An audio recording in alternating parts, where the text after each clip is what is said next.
Let's do a cheers to the Sobeys and Safeway Liquid Beer for the podcast. Be right again. I love you guys. Careful, that cake's hot.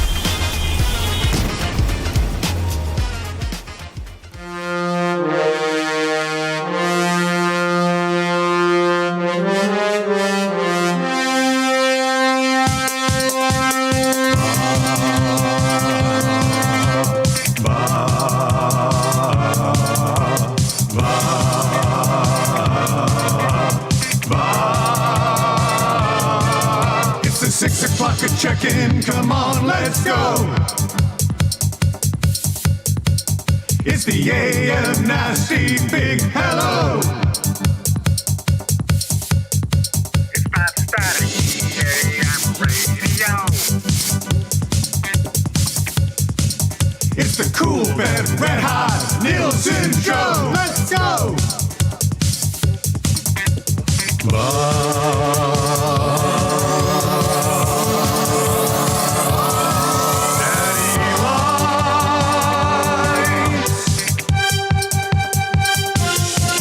Everybody tune in, even my wife. Mommy likes too. And those Macromella intros are cutting like a knife. Hey, it's Mitch texting in, he's your dealer for life. Let's crack a 6 o'clock and lager with some sirloin bites.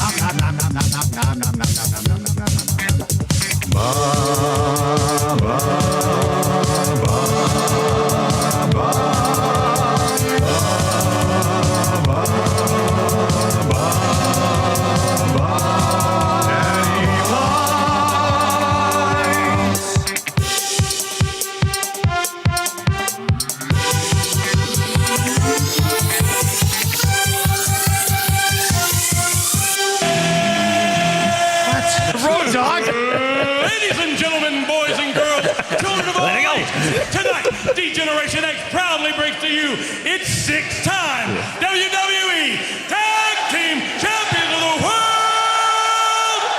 The Road Dogg, Jesse James, the Badass Billy Gunn, the New Age Outlaws! I love when he does that. 6:05. We love when he does that, don't we? Trev, can you bump me up a little bit? A little bit low over here. A little bit more. Let's see. Yeah, that's better. That's real nice right there. Real nice. A conch for Trev hitting the audio levels today. You're back. Man, it's funny. I hit that button by accident, but we need the Road Dogg tonight. The wheel is just. The wheel needs the Road Dogg tonight. If the wheel is 2 for 2, we hit our early bird parlay that we did last week. That box is already checked. So hopefully you're riding with us over at CoolBet. But the wheel is a Falcons plus 6.5 away from also covering all 3. Now, the funny thing is that line has actually moved. If you were going to get it right now, it's 5.5. The wheel got it at 6.5. Yeah. The wheel is just. What an amazing day for Amazon deliveries today. Check this out. I'm fanny pack guy today. Oh. Got this fanny pack. I'm wearing it cool style. And I got 5 items in here. And if you can guess what the 5 items are, I'll give you $1 million. A Hilroy notebook. No, but I wish. Where are those Hilroys? I kept them at home. That's exactly where I would keep a Hilroy. Christmas is coming. Oh, man, I'd love to get a Hilroy for Christmas. They are pure. As somebody they? said, virgin. Like they haven't been touched, not bent. Is there anything better? Graded 10. There's Not even slab them. 2 things that you love when they're brand new. Babies. Hilroys. That came from Amazon. I also got an Amazon package yesterday. Did you? Which was in. So you're ready some for the peril. Estes. Thursday night, I was supposed to get it. You missed this too, the whole tracking thing. Oh, no. We're tracking the package. Thursday at 8 o'clock p.m. It's supposed to show up. I'm at Central Casino Sports Bar and Lounge. We can join me tonight as well, Falcons and Eagles. Good time. Wife goes out to look at 8. It's not there. She then looks on the tracking and says, your package will be here on the 20th. Really? I said it threw the whole That's not gonna work? threw everything into chaos. I had to go out this weekend. I bought backup things, God. but then the package arrived yesterday. Just in time for the Estes. An Estes miracle. It's Estes week. We are very excited. Like nothing you've ever seen before, I promise. Matthew Iwanek was in here working yesterday. I got back from Calgary, dropped off a rental vehicle. I was just down from the office. I was like, I bet you Iwanek's at the office. So I swing by. Sure enough, his car's out front. I come in.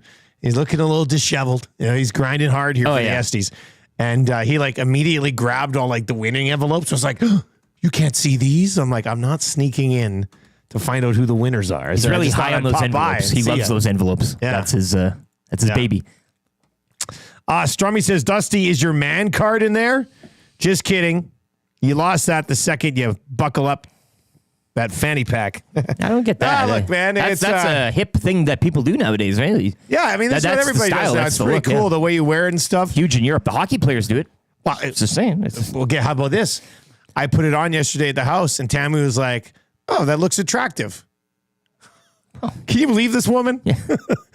She's got horrible taste. When you're just wearing that and no clothes, though, that's kind of just a sash, eh? Like, But I got 5 little items in here. Socks and a fanny pack. Who can guess what's in Dusty's fanny pack?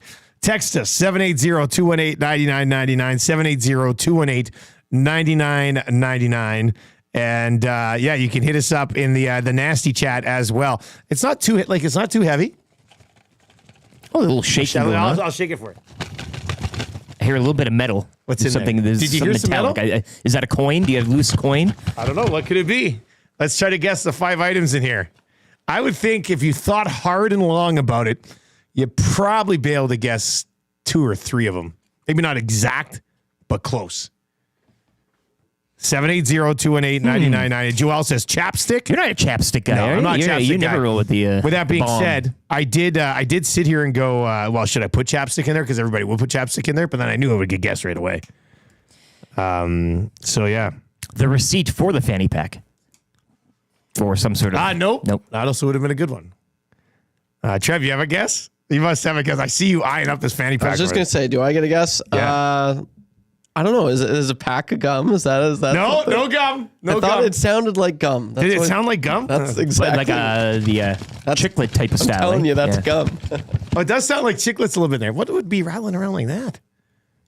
You gotta. Trying to think. There should be nothing in there that's rattling around like that, unless something broke. Oh man, can you imagine first day of my fanny pack, something in there breaks? That'll be tough. X-Ray J says an emergency pack to crack. No. Should always keep one on hand, eh? There's not a pack of cards in there. Like an EpiPen. That would be good, too. Smith TM14 says CFL tickets, Birdie Boos, man card, a rubber band, and A&W coupons. Nope. Now, with that being said, I'm pretty sure I could easily fit a Mickey of Birdie Boos in here. Oh, So, yeah, that's real nice. And a can of 6 o'clock probably I like as to well. pet my fanny pack. Well, like you this. should. Is it the new A&W product? No, it's not. But what a day we have for us there, too. We're going to have a delivery of these as well. Tic Tacs? Nope. Extra J also guessed pre-rolls. Nope. Box Pounder says keys, a wallet, and a bag of weed. Actually, no. You know what's funny is that I still carried my keys and my wallet in my pockets. Yeah. The bag of weed you keep in your sock. Yeah, exactly. Where else do you keep your bags of It'd be weed? too obvious, right? Let's see here. Scalding Gourd says chapstick, a pen, keys, breath mints, and a Tim's card. Nope. This one's in from Morgan. It's a good one. What's in Dusty's fanny pack? 1/2 of a best friends forever locket. Glenn Suter has the other half. Suits and I are up for an Esty. We're up for an Esty. Best controversy here. Hopefully he's here to accept. Well, you know what? I'll say this. If I win that award, I'm FaceTiming Suits on the stage while we accept together. I think that would be pretty funny. I would say that 4 of the 5 items in here aren't typical things that you would probably carry around every day with you in a fanny pack. I think one of them probably is. We've hit everything though. Are you pleased with these guesses? Like I'm kind of. I see Pop-Tarts. You're gonna have to grind a little bit for it. You're gonna have to grind a little bit. Seems like simple as that. A can of Grape Crush. Nope, that'd be too heavy. I think. A box of grape and cherry nerds. Nope. Bobby LaFrench is in and says badass truck keys, A&W frequent member card, pack of hockey cards, Macromal bail money, and a replacement fanny pack for this one when this one breaks. That's not bad either, actually. I like that one. All right, keep the guesses rolling in. I knew this would be a fun bit on a Monday. Let's see. And if you get them right, I'll take the item out. Right? SD speech, an acceptance speech, man. Fold it up, right? No, not in there. Doesn't your acceptance speech go in the inside pocket of your suit jacket? I think that's probably how it is. Trevor, you get an acceptance speech ready in case you're the rookie of the year? Top of the dome. Right off the melon. Might have some bullet points. Yeah. I'll just look at it on my phone maybe. But just top of the dome. I'm going to freestyle it. Oh, that's good. Who freestyle? Who do you think you are? Zacticum? Oh, boy. I cannot wait I just imagine Zacticum and Clausen passing each other like Zoolander and Hansel at the Estes. You know, like... I think that'd be pretty good. Norman at Combine says toenail clippers. No. Good guess. But with that being said, I do need to clip my toenails. Kai is in and says one condom. One single condom. Nope. Not a condom. Keep these. This is a good one. Jason and Leduc. I should have done this. A Discman with Dance Mix 96 on it. Yeah, that would have been fun. I mean, there's a lot of guesses. Everybody's over so far. It's a great fanny pack, though. To my vision, when you said you're getting one, I didn't have this. Like, you got a lot of compartments in there. Yeah, like so many. And there's a back compartment. Like, there's a zipper on the inside to probably keep even more important stuff, like dollar bills and things like that. This guess is in. It says SPF sunscreen, Oilers man thong, $20 bill for the slots, golf tee, and your leather winter driving mitts. Rip City Step has a good guess. One chicken finger, one free mint from a hotel, a coupon for one hug, a vial of baby teeth, and the cooking instructions for frozen burgers. It's a very descriptive guessing list there. These are all good, man. This is probably how you're gonna win text of the day today. Hey, that's probably how it's gonna happen. Keep the guesses rolling in. I'm very surprised that we're at. Well, maybe I'm not. Just like. This just comes from my house. It was like 11 o'clock last night. I was like, let's walk around the house and find 5 things to put into my fanny pack. And there's another hint I got. That's a good clue, though. It's a good clue. Yeah, I like this is that. all just stuff from my house late last night. Nielson Show presented to you by South Fort Chevrolet. Hey, welcome to the Fort. They're welcoming us to the Fort. October 4th, we're taking the whole station on the road to South Fort Chevrolet. Cram it all in that fanny pack. There's going to be food. There's going to be drinks. There's going to be giveaways. There's going to be exclusive sales throughout the day. And also, the crew out at South Fort Chevrolet, Daniel and Claire, everybody out there, they're going to partner with local businesses. We have like an Oktoberfest vibe all day long. I'm going to pretend to be Clark Griswold in Vegas Vacation. It's going to be absolutely not Vegas, European Vacation. Maddie will bring the sauerkraut, eh? He should. I mean, if that ends up winning Controversy of the Year at the Estes tomorrow night, does Maddie have to give the sauerkraut away to you guys? You'd hope. I cannot wait. That's the one thing I'm cheering for. I really don't care who wins anything else, but I really want that Controversy of the Year to be the ripoff at Remax, man. Even if it doesn't win, I'll never believe that he didn't rig it, so it didn't win. The race. You know the name alone is... it's got to be there. Check them out, www.southfortchev.com. And if you tell them EST sent you, they're going to give you $1,000 extra on your trade-in. So go trade in whatever dust bucket you're driving. They'll give you an extra $1,000 that you probably don't deserve, and you can put it towards a new vehicle. Silverado 1500, heavy duty, whatever you want. Real nice. This is big news today. You can text us in the Paris Jewelers inbox. It's family owned and operated. Matt from Paris Jewelers, I know his family's coming. His kids are coming to the Estes tomorrow night. Bruce Simpson from William Huff got 6 tickets last week. Love that. Maddie's now projecting this to be like 225 people. Opening up the edges. We're not to the edges yet. We're going to have that middle jammed, you know? Anyway, he's going to be presenting, I think, Texter of the Year, one or the other. So that'll be fun. It's good when our partners get in on the bits, man. It's the best. www.parisjewelers.com. Anyway, this is the big news today. Remember I was A&W Insider last week? God. And no, one of these is not in the fanny pack. But A&W today, they're collabing. That's what they call it, a collab. They're collabing with Ruffles to bring you the Ruffles Crunch Teen Burger. It's your favorite teen burger and your favorite Ruffles cheddar and sour cream chips combined into one unique taste sensation. It's a grass-fed beef, one of a kind, ridges and crunch. Try it all in all of its teen burger glory, or crunch into its equally tasty sidekick, the Ruffles Crunch Buddy Burger for just $4.99. Oh. Try one today at your neighborhood A&Ws. They're going buddy Sounded too. like neighborhood Spider-Man here, neighborhood A&W. We're going to have these dropped off tomorrow, boys. We're expecting a big drop-off tomorrow morning around 8:30 of the. Somebody's got to try this immediately. I'm talking before the end of the show today, and let us know how it is. Well, 9:05, I think. Well, you guys have placed chips on burgers and or sandwiches in the past, have you not? Yeah. Who hasn't? Right, and this is one of the best chips to do it with. So all in all, cheese they've and sour nailed it. cream. What's the that's the flavor? Cheese, sour cream. Is that the chip? Yeah, sour cream and cheddar. Cheddar and sour cream chips on a teen burger. Hey, Eric, can you pinch me? Feel like I died and went to heaven. And a buddy too. If you're, I mean, I love the. You know me, got I a don't little sleep on buddy? the buddy burger. Buddy burger is a nice little snack there, but you stack Yeah. of chips on there. Yeah, no, that's real nice. Come on. So a busy day, huge day. I mean, this is a monumental day. Surveyor Brett, put it in your phone.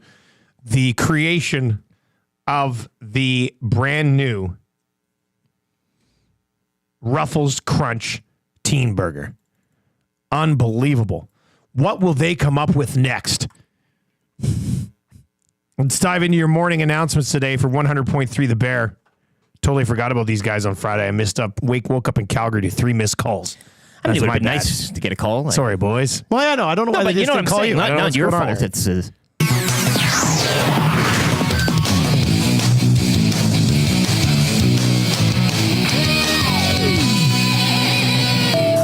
Ding, ding, ding. Couple more guesses here. Morning announcements for 100.3 The Bear, Edmonton's Best Rock. Told the boys this morning, you'll hear it in the future, that I'd become Fanny Pack guy. They mocked me, but it's very convenient. wait until they see it though. Exactly. You only told them, yeah. I mean, the good thing is you can barely notice it. Rip City Step says slabbed Trevor Lawrence rookie card. Definitely in there. Yeah. Actually, you know what? It's funny. I went up to bed last night. Tammy was just about to go to sleep. I said, hey, try to guess my items in my fanny pack. And the first thing she guessed was a card of the investment. And I thought, no. I will say this. No, there's not a card of Trevor Lawrence in here. That's all I'll say. That's all I'll say. Uh-huh. Oh, dun, dun, dun, dun. You'll never guess which one it is. All right, 780-218-9999. 780-218-9999 is where you can get in this morning. Oh, what's this? Da-da-da-da! We've got a desk wheel. How about this? I built it, constructed it yesterday when it arrived on Amazon. And then Elizabeth broke it. This was a plastic thing up here, but I fixed it. I put construction paper in there. Well, look at that. Yeah, I know. I totally went all handyman on this. So listen to this. Oh, that's good. Look at this That's wheel. a good click. And I tell you, look at me. I'm an Amazon boy. I got this fanny This pack. is and heavy Amazon. duty stuff. I see 2 screws back Yeah, there. careful, Some washers. careful, yeah. Okay. Well, Yeah, you, and then you just go, oh, let's spin. What color do you think it'll land on?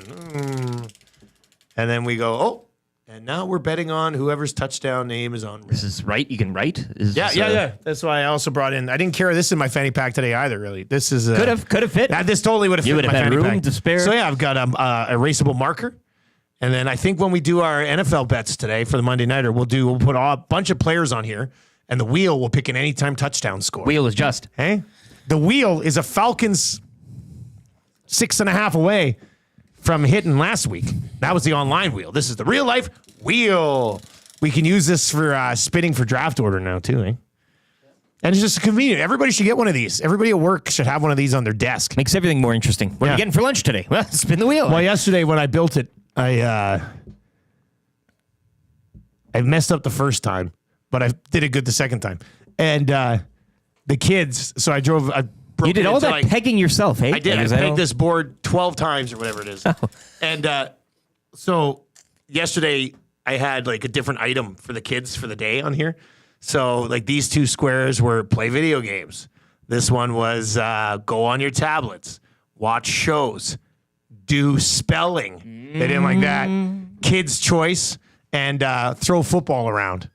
And those little buggers, they spun all 5 things throughout the day.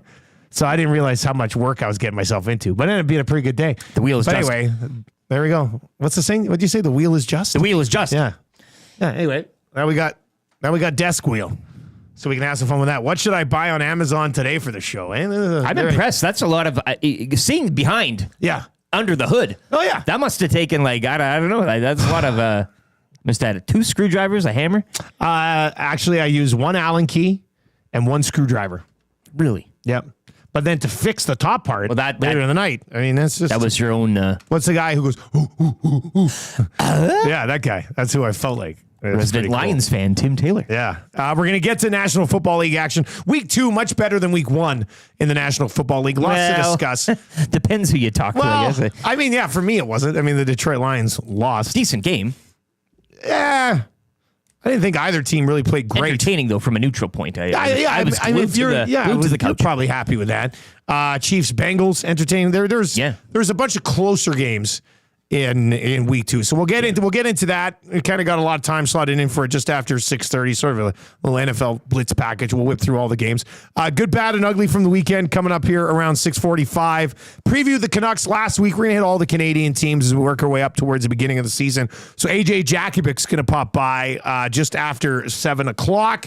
And we'll get his thoughts on some of the changes that Sens made in the offseason, trying to finally take that step that we've been waiting for a couple of years. Is this a year? I don't know. I probably hesitate to say yes, but I kind of hope for it. We'll also get into that Darius Pickett injury for the Red Blacks too with AJ. He'll be by just after 7.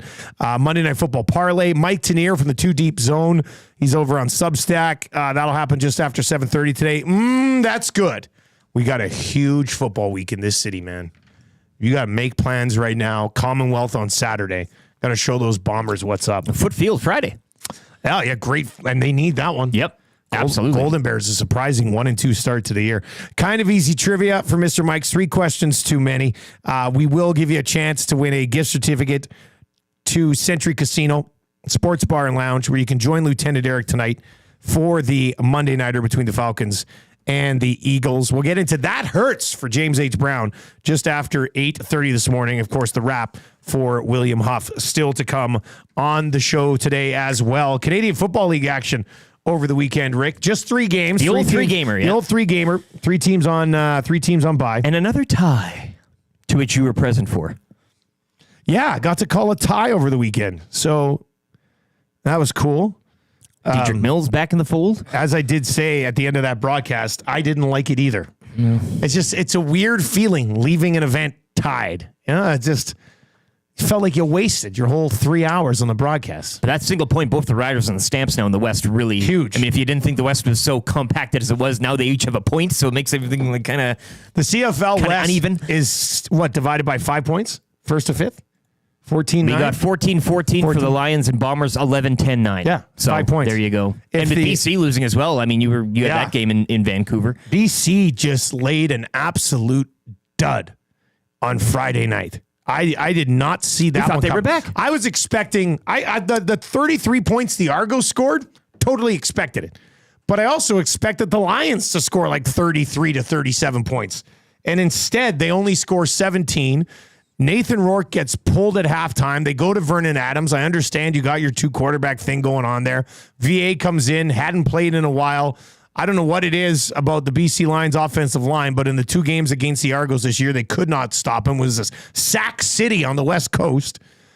We saw Chase Bryce. So we all saw all 3 quarterbacks. The Lions go on a bye. Then they get another game against the East. But a stingy defense in the Ticats now with Chris Jones. 38 points, 37 points against the Red Blacks and Alouettes, taking down 1 and 2 in the East. And then they fall like this at home to the Argonauts. Makes no sense. And it'll be interesting. They'll have bye week. I think they'll go back to Rourke to start the next game. However, I don't know what Rick Campbell was thinking, because he pulled. I understand like the first half wasn't great, but he pulled Nathan Rourke after a touchdown drive. Like they ended the half with a touchdown drive, and then they actually allowed one in the final 60 seconds. That's how it was scripted. It was all planned. It was all planned. It's the double quarterback system. But I don't know. I don't like the idea of pulling your quarterback after they lead a touchdown drive. I know you were down. I know you wanted more from him. He was like 6-12 for 100 yards and a rushing touchdown in the first half. I think I probably would have stuck with him. So that was a decision that kind of confused me a little bit. Ottawa loses to the Hammer, 37-21. Ticats, it's been a long season. They're trying to hang around a little bit. It's going to be tough. Ottawa loses to Darius Pickett in that game. We'll get into that with AJ Jakubec when he joins us just after 7 o'clock today. And then, Alouettes and Stampeders with the tie. I wish Montreal would have just kept going for it. You know, you're down 19-16 in overtime. I think it was a 3rd and 6. Screw it. You're 10-2. 10-2, yeah. Go get it. With the Ottawa loss as well. I mean, it's not like you're breathing down your neck, really. And yeah. Eddie the Gambler texts me and says, I'd like to know how many wardrobe changes a la Lady Gaga Lieutenant Eric will have. And will there be a meat suit at the Estes tomorrow night? No meat suit. Too expensive. One change. I mean, I went out and I had to get a lot of. I have a lot of backup wardrobes now, if I so choose. But You're ready for next year. I'm going with 1A. Exactly. Yeah. Got the cane. You got it all laid out. Oh, yeah. You became the cane guy for the I'll be Mr. Peanut. I wanted a monocle, but I might come up just short on that front. 780-218-9999. Golden Bears lose out in Winnipeg as well. Yeah. Come back falling short. Manitoba Bisons are 3-0 now. The Bears, I don't hate it. They could have kicked the extra point to tie the game, but they went for 2 to win it and ended up losing it. And they're now 1-2 on the year. And so they're at home this week. Home this week to the Rams, who also lost a tight one at home to UBC. I think the Rams cracked the top 10 prior to that loss at home. So, the Canada West. Oh, the Canada West, eh? Trev, you want to handle the music for the updates for old Lieutenant Eric? I can do that. Let's do this, Trev. I have a song. I have a song locked and loaded coming back. Ready to dive into the NFL. Yesterday, it's going to be a long season for Caleb Williams if the Bears' offensive line continues to play like that. What a prime timer! Holy smokes! I got buddies in fantasy who already texted me in full blown panic about Caleb Williams. I was like, well. It's going to take a little bit of time. Why don't you go get Malik Willis? Not everybody can step in and beat Derek Carr immediately. Hey. You know? We'll recap yesterday in the National Football League. Keep those guesses coming in. I've got 5 items in my fanny pack. Some of you have been. Are you going to be taking one out every close. once every half an hour, like removing you know one? What? You should have a reveal of one. Per. Before we do good, bad, and ugly, I will reveal the first item from the fanny pack today. That'll leave 4 items in there. Nobody's guessed it just yet. Keep those guesses coming in. 780-218-9999. 780-218-9999. And we will get into that. But first, let's get to an update for Nisku Glass. If you have glass that has been cracked, broken, and or smashed, I did hear that if your windshield has completely shattered and fallen to the ground inside your vehicle, these guys can still fix it. They'll put it back together. Yeah. They'll put it back together. Their record is 3,678 pieces of glass reconstructed. Can you beat it? It's pretty incredible. I am going to go check them out in Nisku Glass. Let's get to an update with LT.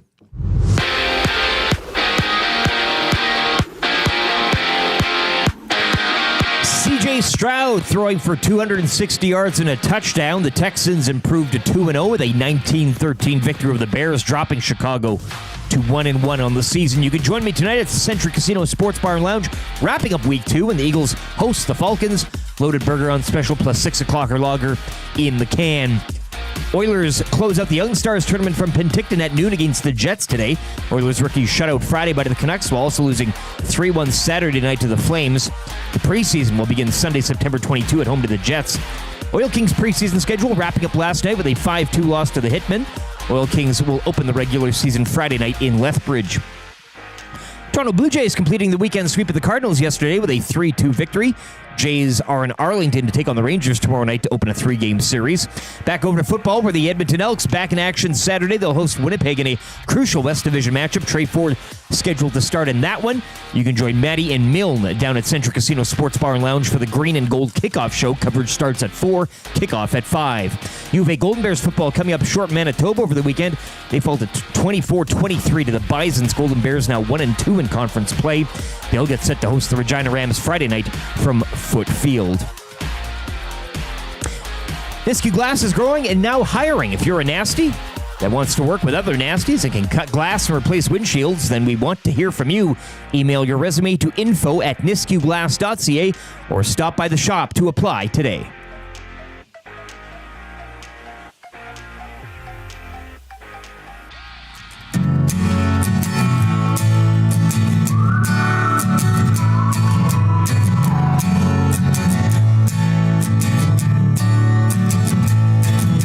The Nasty Bash was awesome, so let's remember it with this song. The EST on Corey B, tattoo still looking strong. 6:30 it wasn't working, so old Smash said so long. AM Nasty C and Frazier yelling, turn your headlights on. 1, here comes the 2 to the 3 to the 4. Tommy met a new girl heading out the door. No homology stripping, his shirt just hit the floor. Oh my, good lord. Someone pour me birdie booze on a shot ski. Now you know Reed Wilkins was a mystery. Extra J's pants got a little pissy. Everybody at the bash was a nasty. Everybody at the bash was a nasty. Everybody at the bash was a nasty. 6 o'clockers right and left. Let me pour it on your head. Moment we won't soon forget. Hey Norm, Fergie's backflips let us in. Made the last table again. Rode it up till 2 a.m. Oh Lord. 1, here comes the 2 to the 3 to the 4. Tommy met a new girl heading out the door. No homology stripping, his shirt just hit the floor. Oh my, good lord. Someone pour me birdie booze on a shot ski. Now you know Reed Wilkins was a mystery. Extra J's pants got a little pissy. Everybody at the bash was a nasty. 6:34 on the Nielson Show. Thank you very much for being here. Coming at you from the Popeyes Louisiana Kitchen studio today. Thank you very much for popping on by. We do appreciate the support. Hammer the thumbs up if you're watching on YouTube today. Yeah. Also, I think we're like 4 subs away from changing 10,200. You're going to have to hit that button quite a few times for that. But yeah, hammer the thumbs up if you're watching over on YouTube. And sub if you haven't already. 10.2K would be our next on push Estes up Eve. Towards 11. Hey, isn't that something? Eh? Estes Eve Miracle. That song up for an Estes, as is the 6 o'clocker check-in. Tomorrow morning we'll have to play all of the Estes songs that are up for an Estes. Yeah, there's I think there's 4, so we definitely do that tomorrow morning. The morning of the Estes. Little platinum record they get should be pretty good. People continuing to guess what's in my fanny pack today. Abutski's in and says 2 No Fear Pogs. That's number 1 and 2. Number 3, a $25 gift card for Don Cherry's restaurant in Cranbrook. Number 4, snack size Kit Kat. That would have been a good idea. And number 5, Saku Koivu's discarded 2003 vehicle registration. I wish. Well, you did say card. I can't fit that in here in the frame. You gave a hint that it wasn't the investment. But yeah. Well, actually, so I don't know. Let's see here. Burglar texts in and says, guys, phone, wallet, keys, phone charger, ring. It's a solid pack right there. I mean, that. Guess what? He got one of them. You're wearing a ring. Don't look in here. Let's see here. What's in here? Where is it? He did, in fact, get a ring. Oh, no. Yes. I brought one of my fantasy football championship rings. Wow. Check this out. Look at this bad boy. Actually, this isn't fantasy football. This is fantasy hockey. Shades for this that. This is the 2019-20 Juan Rincon Hockey League championship ring. Boom. What do you think about that? I feel like Captain Planet right now. Gonna have to wear that to the Estes. It's one of those rings you bring out for those special events. I should wear all my championship rings to the Estes. Oh, my hands. You know what? I should probably wear a championship ring to the Estes. All right, so that's 1. There's 4 items remaining in the plop down for the show. Item number 1. Yeah. This thing's heavy. Feel how heavy this is. Oh, yeah. Careful with that. This is. Don't worry, I got many more of them at home. Is there a story to tell on here? Like, is there any sort of like how they do like actually, that jewel means that? If you look inside, it's a little bit. Oh no, he's still there. Look inside. I got Juan Rincon pointing up to the sky. I like that. Inscribed on the inside. Legend rings. This is Furby's company, the guy who runs Popeyes. Does a ring company as well. And yeah, those are beautiful. Jock Strap in the nasty chat. The Wandering Cone Hockey League. The Wandering Cone, yeah. All right, so there's one thing. 4 more items remain in my fanny pack. Guess them now at 780-218-9999. 780-218-9999. That was a good one. That was a good one. Good guess. Good guess. Ring too. You're wearing the ring. I wouldn't have thought like that. That was a hell of a Yeah. What a slime I move. would have never thought when I saw ring pop up, I was like, wow, he didn't say fantasy championship Pretty ring. good. Yeah. But he said ring. Yeah. That's good enough Nice for me. one. Good enough for me. All right, let's dive into yesterday in the National Football League. Any thoughts on the Sunday Nighter? What do we take away from that one? Not much. Good congratulations to Norman Combine. He's doing a victory lap this morning. Well, he should. The Texans are good. The Texans are good, and I think we all kind of. But it's the Bears. I think that's the story coming out of that, right? And Caleb Williams early, and even that win last week. I think we all knew that was kind of a a win with a lowercase w in terms of a Bear well, they didn't point of view. score an offensive touchdown. No. So now they come up against some opposition, and look, I think the refrain last night online was, you can have all the quarterbacks you want, but if nobody's in there to protect them, that's a different story. So the beat rolls on. Good for you, I guess, when it comes to division standings and pecking order. But I didn't pull away too much from that prime. Hopefully tonight's prime time. And again, Battle of the Birds, Falcons, Eagles. Join me, Central Casino Sports Bar and Lounge. Should be a better game. Should be a dandy. Pick ourselves back up here. All right, let's whip around the rest of the National Football League yesterday as well. What's up with the Saints? Like, are the Saints one of the greatest offensive teams of all time or not? But again, week 5 of the preseason, you beat Carolina. You're like, whatever. What about now? But now That's technically week 1 of the regular season. And the Cowboys now back-to-back home losses, going back to that Packers doozy in the playoffs last year. So the Saints hang 44 on the Cowboys in Dallas, 35 in the first half. Alvin Kamara finishes with 3 rushing touchdowns, a passing touchdown. If you had Alvin Kamara in your fantasy football lineup this week, there's no way you could have lost. If you have a losing Kamara lineup, please share it with us. Hit me up on Twitter, send it to the inbox. I refuse to believe it. Incredible. They're 2-0. They've had the best start, like one of the greatest offensive starts in the history of the league. 91 points through those first 2 games. The last time the Saints had that many points in the first 2 games, 2009, and they won the Super Bowl. So something to I think it was 2009, 2011, one of those. The Bucs did beat my beloved Detroit Lions 20-16. Kind of just grinded it out. Goff wasn't great. Couple interceptions in this game, but the ending was kind of like a CFL game. Kind of the back and forthness of it all. Like it was kind of that was a fun finish. Yeah. I'm not too worried about the Lions here, but a nice start for the Bucs. Yeah.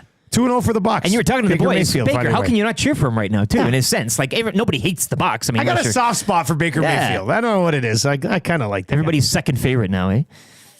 The Packers get by the Colts 16-10. I got some numbers on this one. Malik Willis threw the ball 14 times. Yeah. Josh Jacobs ran it 32 times for over 150 yards. And the Packers end up coming away with the win over the Colts. We also had a puker in that game as well. Josh that Myers, was disgusting. Ralphing. So you got your puke game, and judging by the score and the result, kind of a puke game as well, in more ways than one. We've seen players, now insert joke of, I'd puke if I was snapping the ball to Malik Willis as well. Yeah. But we've seen players puke on the field before, but we haven't seen a center puke on the ball right before he snaps it. That's gross. That's gross. Ugh. Anyway. And it is just puts the head down, sprays, and then snaps. Like it's just and didn't miss a beat. Not a beat. Like he blocked his man. Oh, I love it. It was incredible. I puke. I don't come out of bed for 4 days. You're shivering. This guy puked, and he's just like, I got to block this. I got to block the defensive lineman. Just a second here. What a legend. Yeah. Anyway, the Packers won. They lost with Jordan Love, so clearly the Packers are a better team with Willis than they are with Jordan Love. That's all I can think of. The Jets go on the road, beat the Titans 24-17. The Vikings, Huss is calling him Sammy Darts. Sam Darnold. That's a new nickname for Sammy Darts. Beats the Niners. The Vikings are 2-0. Wait till they get some players back too. Hey, like it's 23-17. Well, did you see this one? That deep shot to Justin Jefferson. Did you see the ref? No. You got to search up the ref here. There's the deep shot to Justin Jefferson. The Jefferson sort of turns it inside and races to the corner. both Niners defenders are running with him. And this ref like just runs right by all of them and gets in behind. And people are chirping the two defenders for the Niners. Are like, the ref ran faster than you. They got ahead of Justin Jefferson. Yeah, check it out. It's actually kind of funny. Anyway, the Vikings go to 2-0, 23-17 win over the Niners. You watch this guy. You see him? He like takes off, blows past them. It's hilarious. That was his moment. Good He for ran him. like a 3.940. It was insane. The Seahawks need overtime to get by the Patriots 23-20. Metcalf and JSN in that game, both with 100 yards. Jigba, I think, was targeted 16 times. Hello. He was on my bench. Ugh. Early confession. God, and I had him in my starting lineup last week. Took him off. Backfire. Commanders beat the Giants 21-18. How about this? The Commanders win on 7 field goals. Yeah. 7 field goals. That's not great for a guy who started Jaden Daniels this week. Jaden Daniels did throw for 226 yards. Didn't run the ball as much as he did in week 1. Neighbors, 10 catches, 127 yards, and a touchdown. See what happened with the Giants here, though? They had Gano in, even though they knew he was kind of hurt. Then he got hurt even worse, and they couldn't kick field goals the rest of the way. That was it. Man, that's pro football, hey? So did Gano do the punting and the kicking for them? Because why would they must? Because why would they not just allow their punter to at least attempt field goals? Chargers 26-3 over the Panthers. Bryce Young is a bust. It's official. And J.K. Dobbins is a real deal. Ugly situation. 26-3 in your home opener. What is 17? What is it here? 13 points for 73 against through 2 for your Carolina Panthers. This could be your ugly every single week during the season here, I think. That's aside from the buys. That's a tough one. So the Panthers passed on C.J. Stroud and then traded away the pick that ended up becoming Caleb Williams. Would it make a difference, though, if Stroud goes to...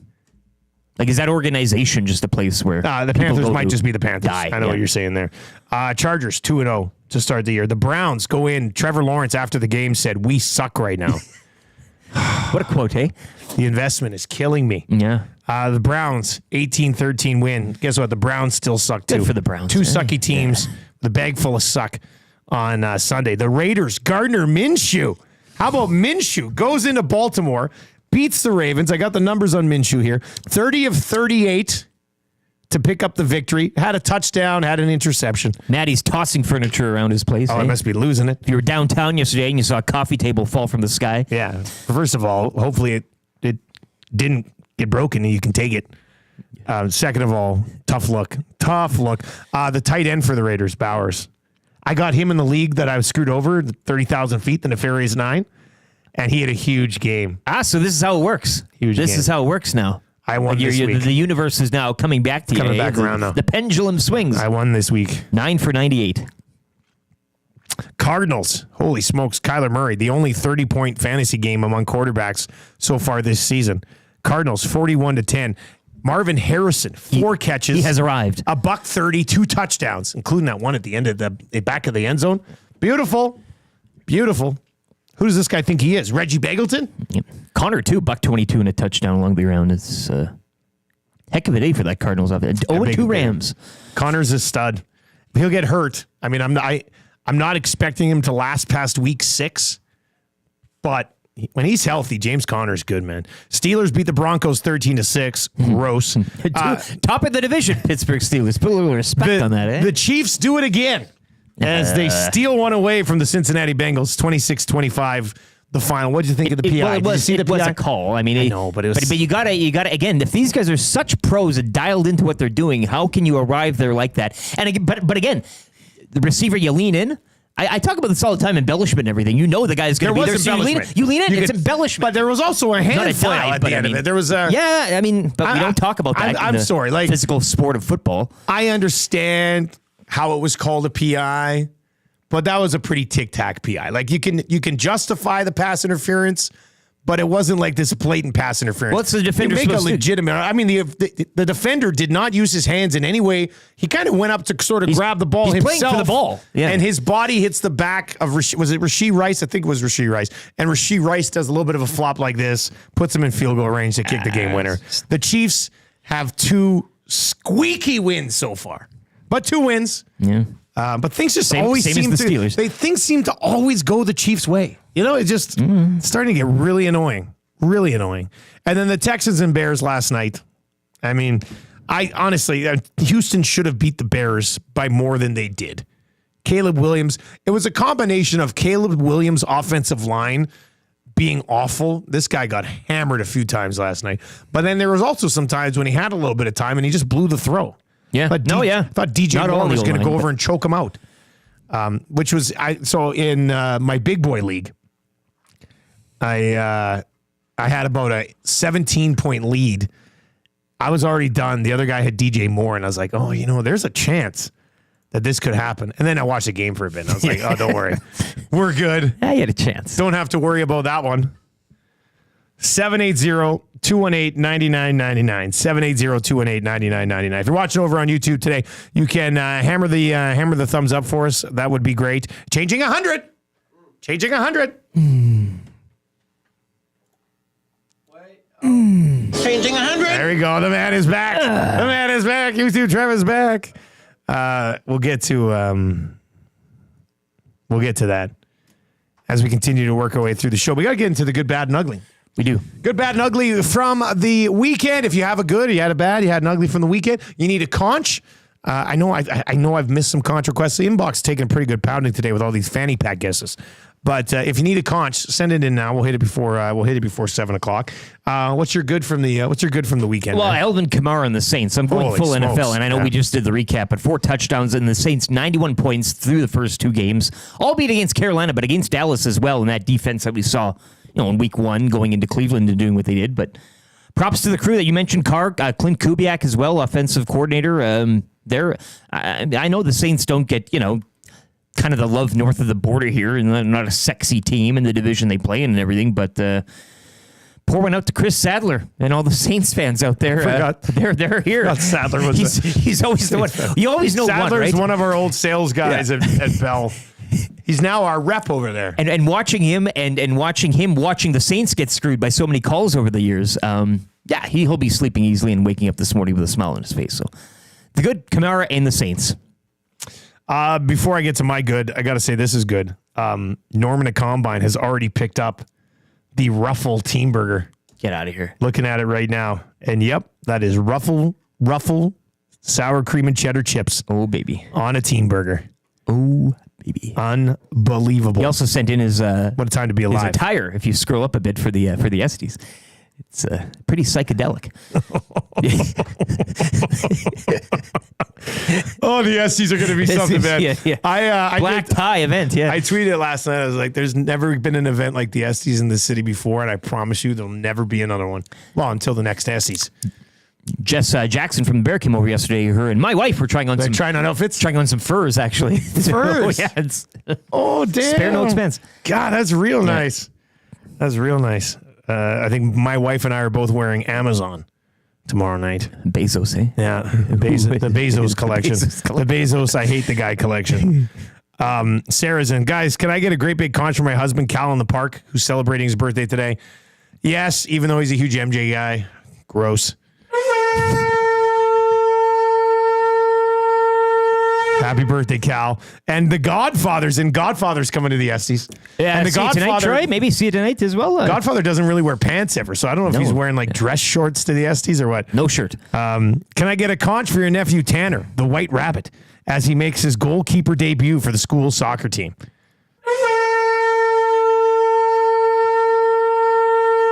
I labeled him the White Rabbit a few years ago when he started playing basketball. I was like, you need a cool basketball. It's a hell of a name. nickname. Like the Slim Reaper. I was like, you're the White Rabbit. And now he's going to be a soccer goalie too. Wow, busy boy. My good from the weekend, John Lovitz getting that FanDuel money.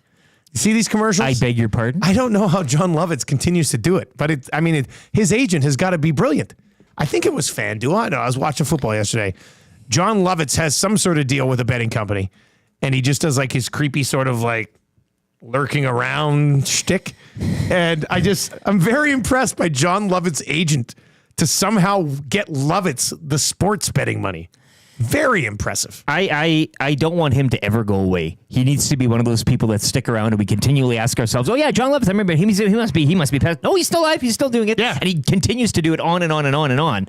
Like the only thing I can think of that John Lovitz has done is he was in Wedding Singer as the other creepy guy. But I know he's been more, but I can never remember anything he does. Teacher there in that one movie with the guy's hairdo, so the car driving around on top of his head, right? And he got that inner city school or whatever. I mean, the Seinfeld cameo was great. Hey, you, Jack. That was good. With the hairdo and good for you, Jack. I don't know how he's getting the sports betting money. Brilliant move by his agent, man. It's just the best. It's the best. More John Lovitz. Yeah, he's yeah. What's the best thing that he's done though, right? Like to pinpoint it is tough. He was the rich dad in Benchwarmers. Benchwarmers. He was pretty good. And I haven't watched Benchwarmers in a while. That was a funny movie. I like Benchwarmers. That was my favorite growing up. He was also the small bit, but the janitor in Grown Ups 2. The weird, creepy, that's why he's a weird, creepy janitor in Grown Ups 2. Like, has he ever had a leading role? Really? Like, I don't know. What was that school one again? High School High. High School High. The Critic, that cartoon type of show. I mean, he played him as himself, I guess, in a way. But yeah, that was nobody really the cared big about face it. cartoon guy. Yeah. But a weird catalog. Yeah, Brave Little Toaster. Still good. Oh, Big, 1988. He was in Big? Apparently. But again, probably Big. like I remember Lovitz in Big. Oh, well. Think about that one. What's your bad from the weekend, buddy? Bad going to the AFC North, led by the 2-0 Steelers, as we mentioned. I don't know how you feel about that. Closely as well by the 1-1 Browns, and occupying the basement, both the Ravens and the Bengals. Just how you drew it up. Albeit the Bengals maybe finding themselves a little more. Surprise is the. But I mean, Ravens now losses to the Chiefs. Bengals lost to the Chiefs. I don't think anybody hasn't really saw that Raiders one coming, but here we are. Gardner Minshew. AFC North is my bad. My bad is going to be broadcasting a tie. Like in any spot, I can't imagine people back in the day who had to call a hockey game all the time, and there was like 9 ties. It was Rod Smith on the Red Blacks Riders call, right? Yeah, so well, must have been Rod. Yeah. Could you imagine if you had both in a season, like 2 ties in a season, and you get both? God, it's just, and it wasn't a great game, but it was a highly entertaining game. Well, like there were a lot of things that happened in that game. Paredes doinked one off the upright. Tommy Stevens fumbled at the 1. There was a bunch of things. 2 turnovers for the Alouettes early put the Stamps in good position. Like it wasn't a snooze fest. Yeah. But it ended in a tie, and it just I felt dirty leaving mumbling. There, you know, you should either be elated or depressed when leaving a sports event, right? Like there's no in between. Nobody wants to leave a sporting event going, no. Well, that's it. You'd rather leave pissed off? Strapping afternoon. All right, what's your ugly from the weekend, buddy? Ugly from the weekend will be the Carolina Panthers. As mentioned, 13 points for 73 against through 2 games. I mean, it's a joke. But again, when you were in a league with how many other teams and not a 9-team league, it's a joke that can be easily looked over and looked past. So I'll give it some attention. And again, I'm going to leave it here in the ugly spot for the remainder of the NFL season because I doubt that it's going to need to move. The Carolina Panthers are ugly. Very, very ugly. Credit, though, as well to the Harbaugh and the Chargers and all that. I mean, they're doing what they're doing. But yeah, Panthers, it's ugly. And it could be anybody there. Well, my ugly is just Joe Burrow. Like how he looks. What's he doing? What's he doing with his look? He's going like with the. He looks like he's trying to be Zach Morris in Saved by the Bell in the 90s. I don't understand. What's he like? If you're going to do it too, you got to be coming out slinging like 400 yards. I mean, you got to kind of own the look. If you're going to be guy who has look that everybody's going to talk about, you got to be guy who delivers. And if not, you kind of become a joke. And I don't know what he's doing. A puka shell necklace. The blonde hair. I don't know what he's doing. I'm not too sure what he's doing. You'd take the puker over that look in terms of an ugly. Yeah, I think so. Again, if you haven't seen the puke one, it's a great 4 or 5 seconds. Puke, snap, block. Megs is in and says, Johnny was also in Rat Race, making his daughter poop out the car window on the highway. God. Love it, Sven. It's a terrible catalog. Look at all, there's just like the worst movies. Yeah, I don't know, but every time you see him, you're like, hey, love it. Little Nicky, he had a... Was he in Little Nicky? What did he do again? He was in there doing something. No, I think he was in hell. Like he was in hell, I think, wasn't he already in hell? Was Lovitz already in hell in Little Nicky? Feel like he probably was. Yeah, like it's a whole lot of nothing. All right, that's your 6 o'clock hour. Thank you for joining us in the 6 o'clock hour today. Tomorrow morning, the 6 o'clock hour will feature a good look at all the songs that are nominated for the SDs. I know Maddie's already like, maybe we should go through the SDs like nominees and stuff tomorrow. Go through and see what everything's going to win. Yeah, I don't know. I don't want to do anything and step out of bounds. You got to be very careful in the SDs here. What's the deal? Do you show up tomorrow in like a tracksuit? Like, are you kind of tomorrow morning during the show? Dressing up throughout the day? Like, what's the timeline here? Are we getting there at like noon? No. I know the show will be there tomorrow. Reed and Jay are going to be doing their show there. Yep. So I'm assuming they're going to have to be in their suits because their show goes right up to 6 o'clock. People start arriving at 6:15. Beautiful. So I love the idea of Glue Guy and Reed Wilkins in their black tie affair suits during the show tomorrow. And Glue Guy's really gone all out. Like he went and got a new suit and everything. Yeah, he's not messing around, man. Nope. Nobody is. It's the well, no, yeah, it's the ultimate. It's the ultimate award show. It's going to be phenomenal stuff. We'll have it as documented as much as we can. Videographer, photographer. We'll have to do a SD's hashtag, I guess. Yeah. Just ESTYS. Who's going to be the insider? Nobody knows. Who's going to be Nobody knows. the spoiler? All right, coming up, let's lay out the second hour for you here. We're going to get to AJ Jakubec. He's going to pop by. We're going to preview the Sens. We're also going to talk a little bit about the Red Blacks. Then we're going to get into a Monday Night Football parlay. Probably spin the wheel for a touchdown score. And Mike Tenoir is going to pop by just after 7:30 today to dive into Week 2 in the National Football League. And then, that's good. Buckle up, baby. Bombers, Elks, Saturday, Commonwealth. We're going to start to dive into that around 7:45 this morning as well. Right now, let's get to a sports update for the fine folks over at Green Plan with Lieutenant Eric. Week 2 in the NFL will wrap up tonight when the Eagles host the Falcons. You can join me for this one at the Century Casino Sports Bar and Lounge, Fort Road. Loaded burger on special, plus 6 o'clocker lager in the can. Last night, it was the Texans improving to 2-0 with a 19-13 victory of the Bears, dropping Chicago to 1-1.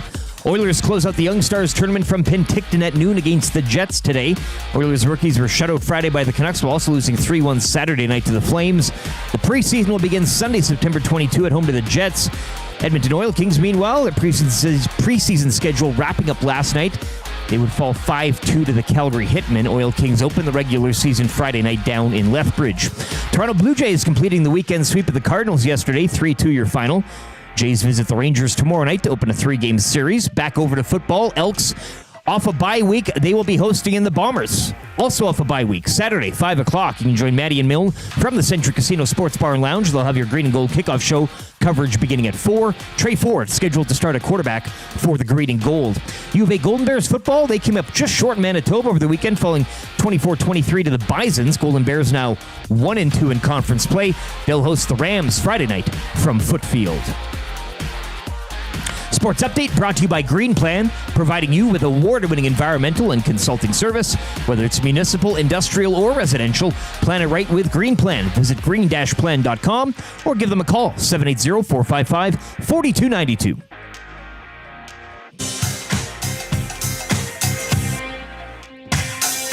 What say you? Hey, nasty crew.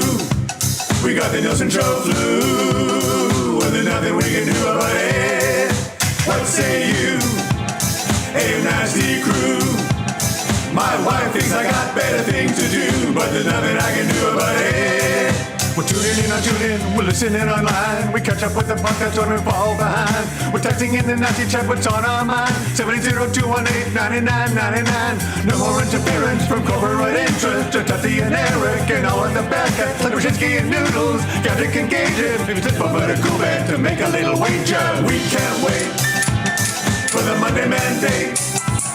Sharky's always on time. Tom is always late. Would you like a cup of tea? Forget about the old place. Hey, we were number one in the text race.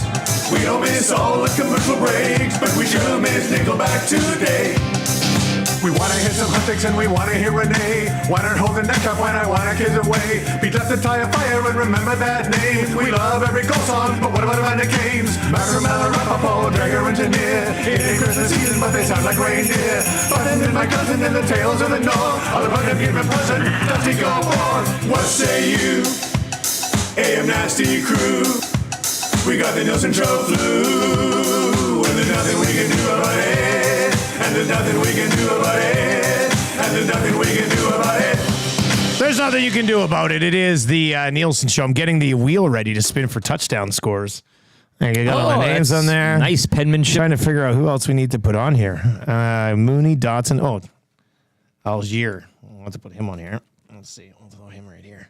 And you're using each. You're not kind of doubling them up as you did maybe yesterday with the kids. I mean, you can. No, do that. no. We could definitely. You come have up options with the, for sure. Yeah. Yeah, we can come up with the touchdown scores. I think I pretty much got almost everyone. Ray McLeod. Imagine if the wheel spins. Ray McLeod. Ray. That's a tough look. Put him on the list. Gainwell. That'll round it out. There we go. We'll spin this wheel when we get into our Monday Night Football parlay that we're going to build for Coolback coming up a little bit later on in the new desk wheel that we've got here at Edmonton Sports Talk. Do a lot of fun stuff with this. Spin to win, as it says in the middle. It says spin to win. It says spin to win. That's pretty exciting stuff. If you're listening on TuneIn or iHeart or at EdmontonSportsTalk.com, please tell your friends how easy it is to consume our content. If you're watching over on YouTube today, hammer the thumbs up, hit us up in the nasty chat, and let's sub to the channel. We're like less than 5 subs away from changing to 10.2K. So give us a sub there as well. We'll get to more of your text messages. I had 5 items in my fanny pack when we started today, become a fanny pack guy. One of them has already been guessed. The guess was a ring. I said it was good enough because this is a Juan Rincon Hockey League Championship What a ring, yeah. Right there. 4 items remain. I'll give you one more clue. There is a sports card of some type in the fanny pack. You have to guess the athlete. Patty Waugh. No, not Patrick Waugh. Not Saku Koivu. Not Trevor Lawrence. These have already been guessed. Man. Keep the guesses coming in. And there's that, and then 3 more items in there. The other 3, I don't think anybody would ever guess in a million. Couldn't be MJ. Hey, what a twist that'd be. Pulls out a Jordan. That would be something. That would be a really. You would. Can you imagine if I just was like, actually, Eric, you're right. A Michael Jordan Jordan. If you're coming to play today, that'd be pretty good. All right, keep your text messages rolling in as we work our way through the show today. We'll get to a few more of that. We're going to dive into the little bit of Canadian Football League stuff with AJ Jakubec, but for the most part, wanted to get his thoughts on the Ottawa Senators and do they finally take a step in the right direction? A lot of good pieces in Ottawa with the Sens. It just hasn't seemed to come together just yet. But does that change this season? We'll get into that with AJ when he pops by this morning. And we'll also hit on the Darius Pickett injury and what's going on with the Red Blacks right now as well. If you think that this will be the year that the Ottawa Senators start to take a step in the right direction, feel free to chime in. But I mean, Kachuk, Timmy Stützle, brought in Perron. Be interesting to see how that changes things this year. And then the big acquisition was obviously Olmark between the pipes. And is it just the goalie that's been holding them back? Sometimes it's as simple as that. Not sure if that's what it is in this spot. Morgan is guessing a Matt Dunnigan card. Nope. Andrew says it's got to be a LeBron James card in that fanny pack. Nope. Barry Sanders. See, that'd be nope. too obvious. Yeah. Zach Cassian card that your daughter made you put in there. Nope. A LeBron James card. You wish it was a rookie. Actually, I've got all 3 LeBron James rookies. Is that Darth Vader, like 10 out of 10 that we were talking about last week? No, but that would be good. Bob Loblaw out in Lloyd says a bag of tree seeds in case friend of the show Bob Stauffer pops by. Always have a couple on. That would be pretty funny. I'm gonna text AJ here. He likes to sleep in. I mean, if you pulled out the MJ, it would have been moment of the year next Estes. You would all be in the running. Would that not have been an all-time twist? Like, come on, would that have not been an all-time twist? That would have been something else. Mike Tenoir coming up. That's good. Is on the way as well. We will build this Monday Night Football parlay as we work our way through the second hour of the show today, and more of your guesses on the old mystery player. Now we're getting into that's kind of what it feels like now. Harold Snep's Tube Socks guesses in the nasty chat. The whole reason I bought this was so I could do the new betting bit, the Fanny picks. But we figured we had some fun with it today because it's the first day that I had it. Glenn Suter Junior Varsity Rugby card from high school. Nope. Yes, a Pugliarvi card. Nope. Sign guy Trev who's guessing that there's a Pop-Tart in there somewhere. Nope. There's an investment in that fanny pack. Nope, it's not Trevor Lawrence. It's not Suits. It's not Wade Boggs. Yurke Lume. Nope. Dusty, is it divorce papers because your wife is pissed that you spent so much money on the investment, even though he sucks? No, like here's the thing though. That hurts. He said it himself, too. They suck. He being part of the team. Yeah. I'm texting with AJ. Said he couldn't connect on his laptop. He's going to try on his phone. Yeah. I like how he's just texting with you, like, hey, how's it going? You know, you're going back and forth. Barry the Cheater is guessing a comb, sunglasses in my fanny pack, plus Rolaids. We haven't had a Formula One card guess yet. Is it something from the racing world? It was almost my...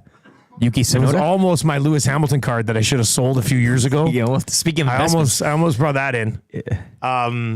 Somebody says a Joaquin Gage card. Nope, that's not it either. So you can keep those guesses rolling in. I'll do a big reveal when we're done with AJ Jakubec. You know, AJ is a guy who travels the world. Did we have him and then lost him? He'll come back again. There he is. No, AJ is a guy that travels the world, and I wonder if AJ Jakubec ever takes a fanny pack with him. This guy travels all over the place. Must be. He's got to be a fanny pack guy. Very European. We'll get into that when he pops by. Scalding Gore says, Dusty, if it's not that Alan Bester card, it's just wrong. What a deep pull. Well, yeah. I had that Alan Bester rookie card that my mom threw out of the vehicle and then my kids got for me years later. Darren Pupa, no, not a hockey card. I'll throw that out there for you. It's not a hockey card. I'm stumped. It's also not a basketball card. We've gone around the horn here. We've done every sport, I think. Like gymnastics, would be looking at billiards. I'll say this. The card in here is the only card I have of that sport. That's what's in here right now. Keep your guesses coming. AJ Jakubec is going to join us. We're going to preview the Sens. We talk probably a little bit about the Red Blacks. Give him a guess. When Trev's just getting him set up. That you just said roll the guy. He might be. I mean, so we had, just to recap, AJ's watching now. I bought this fanny pack for a new betting bit that we're going to do, and then I decided to wear it today. I put 5 items in there, and people are trying to guess what the items are. One was already guessed. It's one of my fantasy hockey championship rings. 4 items remain. One of them is a sports card of some type. Nobody has guessed the athlete just yet. Keep them coming in. Guys, is it Jeff or Russ Cordell? No. But what like I said, double checklist. It's not a hockey card. And it's not a basketball card. Joel says Aaron Judge. No. Keep them coming in. If you would have followed me on Twitter for a long time, I probably would have posted a picture of this card when I got it back in the day. Just giving out clues now. And it's not Matt Stairs rookie card. Although I do have that one, and it's a PSA 10. No big deal. All right, we good? All right, let's bring in AJ Jakubec. AJ, good morning, sir. How are you doing? Outstanding. Is it LeBron? I know you're a big LeBron guy. No, it's not LeBron. I did say I've got a number of those cards, but it's not LeBron. Hey, when you travel around the world, do you use one of these fanny packs, AJ, or what? Not a fanny pack guy. I'm just trying it. This is my first time ever. I don't know if I love it yet or I don't like it or what, but yeah. How do you carry all your stuff? Light. I'm very well known amongst people that I travel with for traveling very light. Like small carry-on suitcase, that's it? Yes. Okay, so if I'm going on a longer trip of like a week or more, then I do have like a backpack that it's like a small enough backpack that you can carry it on anywhere. But I don't bring, like, it's 5 pairs of underwear, 5 shirts, 5 pairs of socks, 1 pair of pants, 1 pair of shorts, and maybe a No hoodie, extra and stuff. So, That's it. You're just, yeah, no. exactly. So there's no room for a fanny pack. You can't fit the fanny pack. AJ Jakubec with us. AJ, let's start with the Red Black. I know we're going to talk about the Sens, but let's just quickly start with the Red Blacks. Tough one this week. Darius Pickett injured as well. What's the storyline coming out of that game for Ottawa and where they at right now? Yeah, I mean, inconsistency right now. I mean, they're having a terrific year. If you told me they'd have 8 wins and a tie at the end of the season, let alone with 5 games left, I would have put up my hand in about 0.5 seconds to say, yeah, no, that works. But, at 8-4-1 now, they've lost 2 of their last 3. They've really been they certainly weren't competitive in BC. They made it a football game in Hamilton, but still lost decisively. And they've got a lot of injuries. I mean, 13 guys on the 6-game injured list. And we'll see in terms of severity on these 3 injuries. Darius Pickett certainly did not look good. Anytime it's a non-contact injury, that's never a good sign. And then, you lost Dino Boyd, your starting left tackle. You lost Frankie Griffin, another linebacker. So the injuries are starting to pile up. And especially, in those key spots on defense, the linebacker core right now, completely new players, depending on Frankie Griffin's status for next week and going forward. So they've been able to survive next man up with some of the different positions, whether it's receiver. Andre Miller's played really well. Eli Stove gave him a pretty good game. With the running back situation with Kalen LeBourne, different players on the O-line and on defense, in particular in the secondary. But, it's going to be really tested because Pickett is a really important player for this team. One of the captains on defense, just like Jovan Santos Knox, who's a captain on defense and still on crutches with a knee injury. So I think it's going to be tested down the stretch where they got a lot of tough games, 2 against Montreal, 1 against Toronto.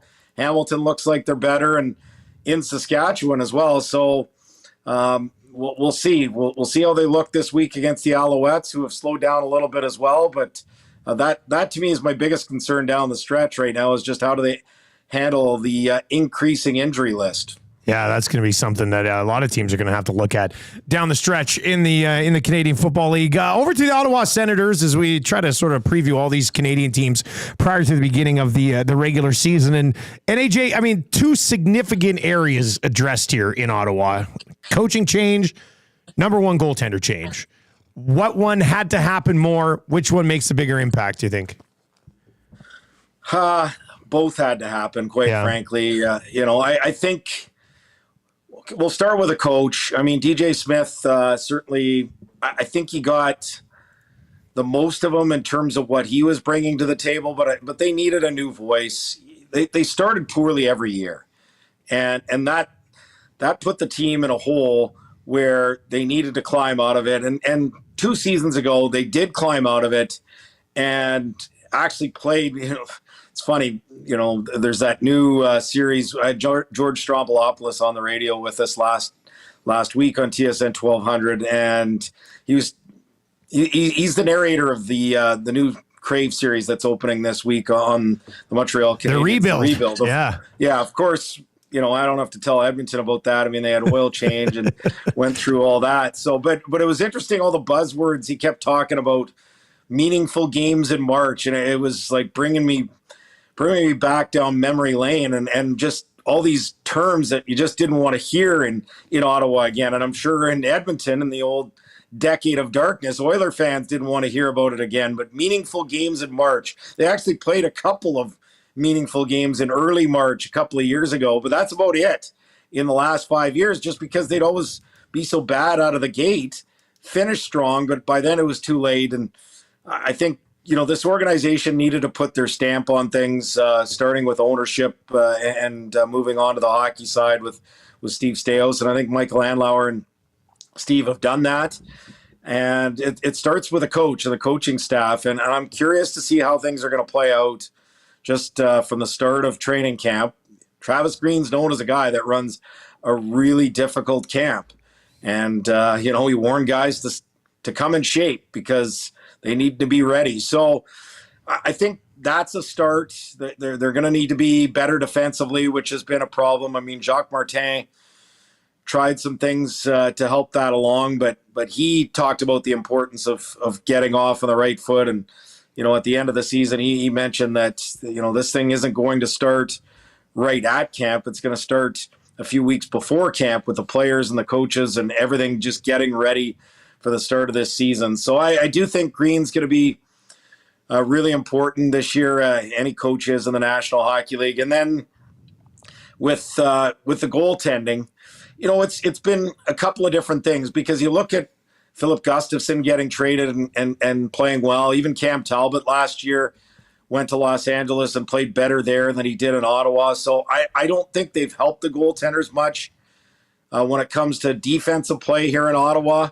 But at the same time, the numbers don't lie, and team save percentage was last in the league last year under Jonas Korpisalo and also Anton Forsberg. I think Forsberg can give them 25 to 35 games, but now with Ullmark, they've got a legit number one. I mean, even when he was on a bad team, you can look at his numbers in Boston, and certainly that's a team that plays with defensive structure. But even before that, when he was in Buffalo, his numbers, whether it's the regular numbers or the underlying numbers, were outstanding. And so it feels like they've got stability in that position. It's two reasons why I do. So I'm picking them to be a playoff team. I don't think they're going to be a top 3 team in the division with Toronto, Boston, and Florida, and even Tampa in there. But I do think when you look at the wild card teams, okay, Washington made it last year. The Islanders made it in the division as well. And then you had Philadelphia, Detroit. I think Ottawa, if they play their best, they've added some key guys in the offseason, David Perron, Michael Amadio, guys that Nick Jensen on the back end, who, isn't expected to be flashy, just playing a steady game and moving the puck and defending. They've brought in, and then Nick Cousins, there's 3 Stanley Cup winners recently. So they brought in some players from winning programs to help a guy like Claude Giroux, who I think, has done wonders mentoring a lot of the young players, but needed some help in that regard. So with all that, I think Ottawa's got the most upside, maybe Buffalo as well, of the teams that should be battling for a wild card spot. But I'll say, because of the changes and just some of the additions that they made in the offseason, that this is going to be a playoff team. But, that's a big leap. And we saw it even at Edmonton. Just because you got some young talent, it takes some time just to get some belief in the group and to build an identity to be a true playoff team. So we'll see if Ottawa can make that step and finally get back into the playoffs next year. You mentioned Perron being a veteran guy that they're bringing in to kind of help Claude Giroux with these young guys as they continue to progress. How much will they need from him on the ice? Like, how much do you think they'll be relying upon David Perron? I think they'll need him to produce in the same numbers that he did last year in Detroit, which, if he gets 40 to 50 points, I think that should be enough for a player like him.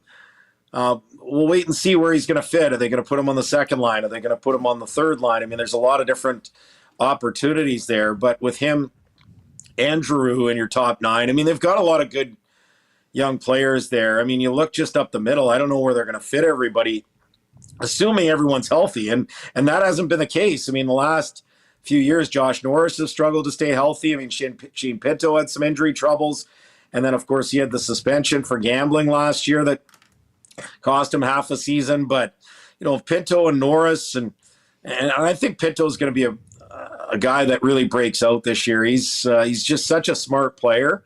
And he had a great second half of last year, joining halfway through the season, which is difficult. They'll say it's kind of like jumping on a treadmill when it's going full bore, when you miss half a season like that, and all of a sudden you start playing regular games. So you got those two, you got Ridley Gregg, you got Tim Stützle all up the middle.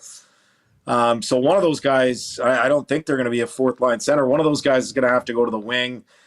And, I think, we'll see if they've got enough scoring on the wing, but you've got Giroux, you got Batherson, you got Tkachuk, you've got Perron now. So, I think you should be pretty good in terms of what you have in your top 6 and your top 9. And, adding Cousins and Amadio and even a Noah Gregor with the speed that he brings, I think they've filled up the lineup pretty well. And a guy like Zach Ostapchuk might be ready to take a big step last year. He looked like a guy that was close to being NHL ready as a first-year pro last year. So we'll see how it all plays out. But, yeah, when it comes to Perron, I don't think they're going to be demanding him offensively to be one of the top dogs. He just needs to be one of their better support guys and someone that's, very helpful in terms of bringing guys along in the room.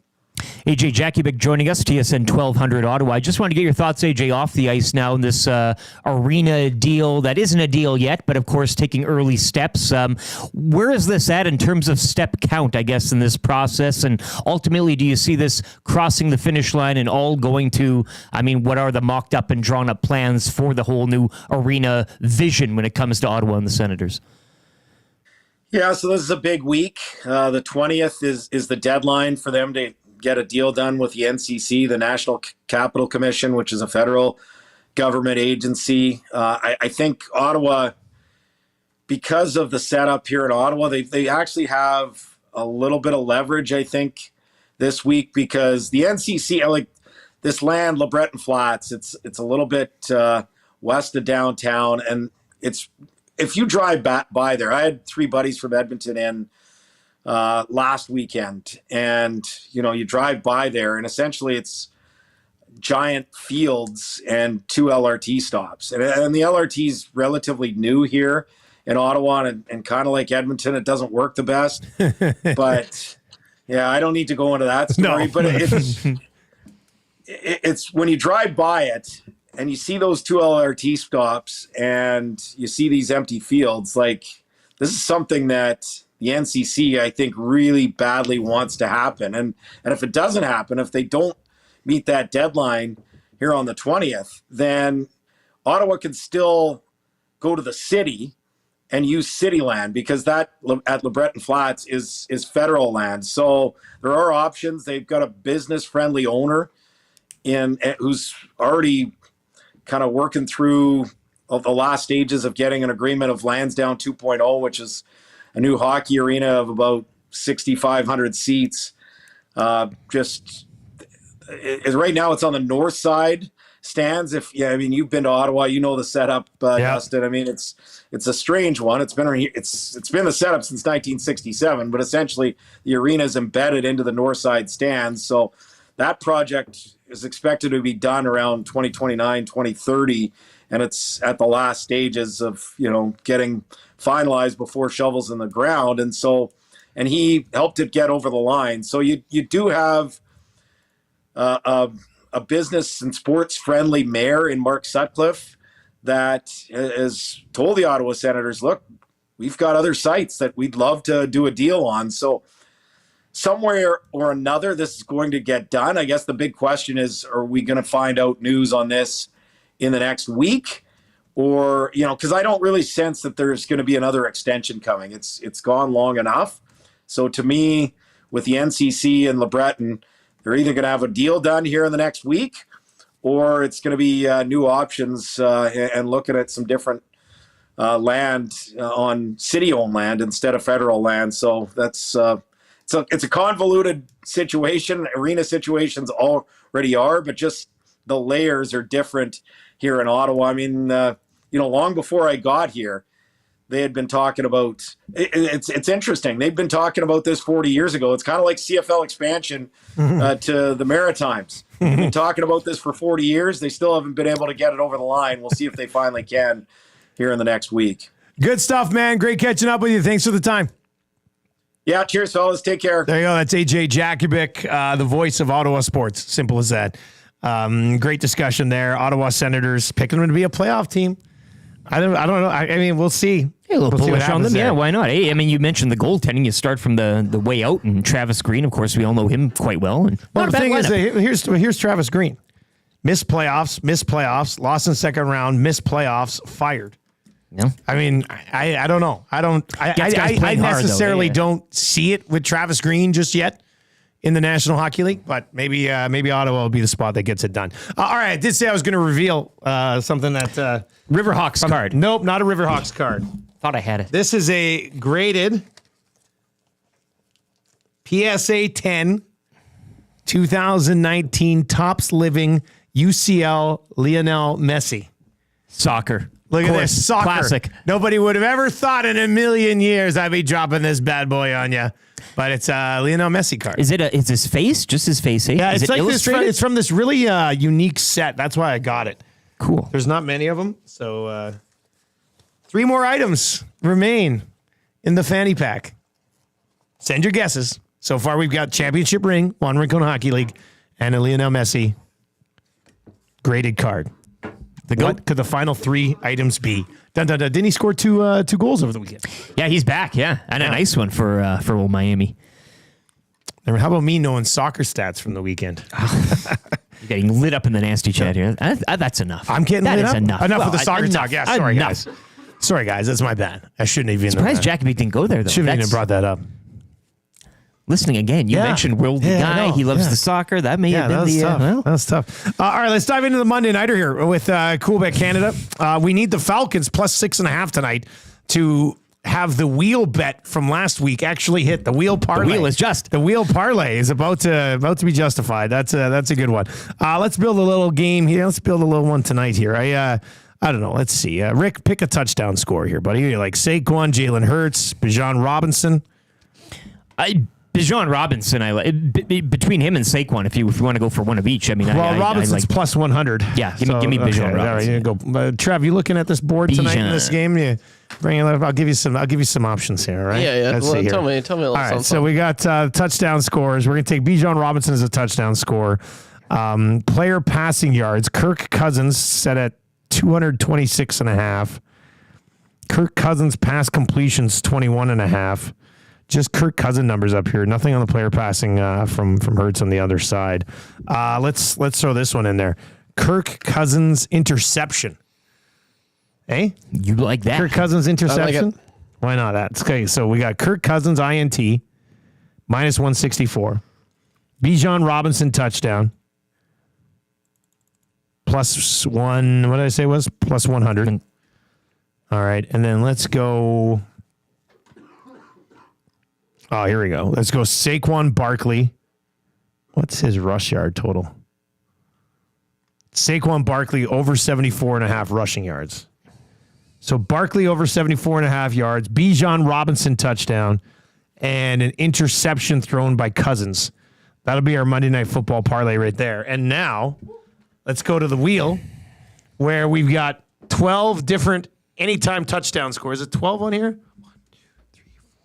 6, 7, 14. Is there 14 spots? Quite a number there, yeah.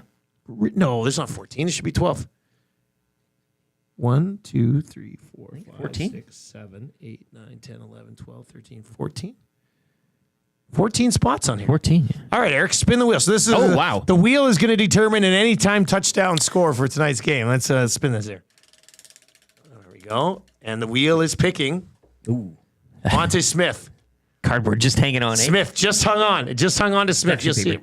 Yeah. Right there. There it is, right there. Smith will be our anytime touchdown scorer from the wheel. That's not bad. The wheel of Monday Night Destiny. For wheel. For wheel. For wheel. For wheel. That's good. That's a lot of fun there. I like this. Afternoon shows, feel free to use the wheel for all your own fun games too.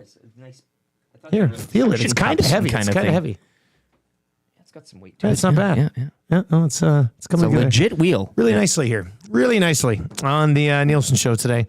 If you're not yet signed up for your account at CoolBet, we're going to have a huge NFL recap in the lock shop today. Mike Tenoir is coming up right away as well. He's going to help us recap yesterday in the National Football League. We've got That's Good coming up as well. The Nielsen Show is presented to you by South Fort Chevrolet. Drive a little, save a lot. Go see Daniel and his family-friendly team at South Fort Chev. Tell him EST sent you. You'll get $1,000 credit on your trade-in vehicle. And mark it on the calendar.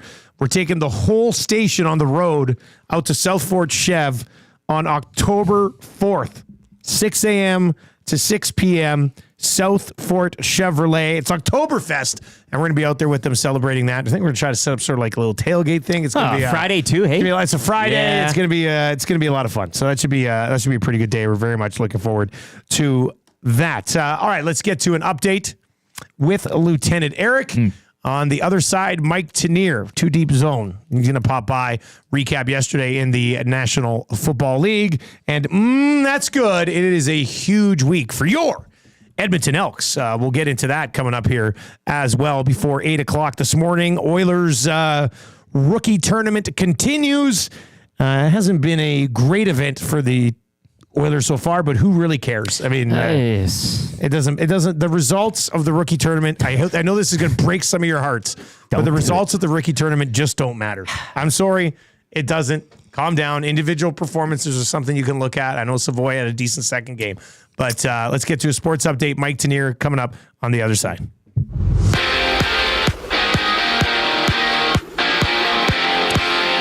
Young Stars tournament closes out today from Penticton at noon for the Oilers as they'll take on the Jets rookies. Oilers rookies shut out Friday by the Canucks and losing 3-1 Saturday to the Flames. The preseason puck drop goes Sunday, September 22 at home to the Jets. Oil Kings, meanwhile, they wrapped up their preseason schedule last night with a 5-2 loss to the Hitmen. The Oil Kings will open the regular season on the road Friday night down in Lethbridge. C.J. Stroud tossing for 260 yards and a touchdown as the Texans improved to 2-0 with a 19-13 Sunday night victory over the Bears, dropping Chicago to 1-1. You can join me tonight to put the cap on week 2 at the Century Casino Sports Bar and Lounge. It'll be the Eagles hosting the Falcons. Loaded burger on the special plus 6 o'clocker lager in the can. Toronto Blue Jays completing the weekend sweep of the Cardinals yesterday, 3-2 your final. Jays have the day off. They'll visit the Rangers tomorrow to open a 3-game series. Back over to football. The Elks back on the field Saturday. They'll host Winnipeg. Both teams coming off a bye week.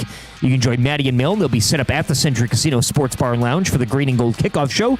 Coverage starts at 4. Trey Ford scheduled to start at quarterback for Edmonton. And the U of A Golden Bears football team coming up just short in Manitoba over the weekend. They'd fall 24-23 to the Bisons. The Golden Bears now 1-2 in conference play. They'll host the Regina Rams Friday night from Foot Field. Sports update brought to you by the great staff at Park Mazda and dealer principal Mitch Lewicki, where he's glad the Senators hired Travis Green. They dodged a bullet there. Hi there. If you're like me, you like to picture yourself in luxury, even though there's absolutely no way you could afford it. And if you can, well, even better. Thankfully, I picture myself in something that is luxury, but still absolutely affordable, like the all-new Mazda CX-90 from Park Mazda. With the new luxury features like facial recognition settings and quilted detail Napa leather seating, I can pretend to be comfortable with all of my proper settings activated without even touching a button, thanks to Mitch Lewicki and the great staff at Park Mazda. I like to picture Mitch Lewicki with like a giant eagle's wings and singing lead vocals for Leonard Skinner with like an angel band. And I'm in the crowd hammered drunk. Park Mazda, your dealer for life in Sherwood Park off Y Road, parkmazda.ca. The Nielson Show featuring Lieutenant Eric. Only on Edmonton Sports Talk.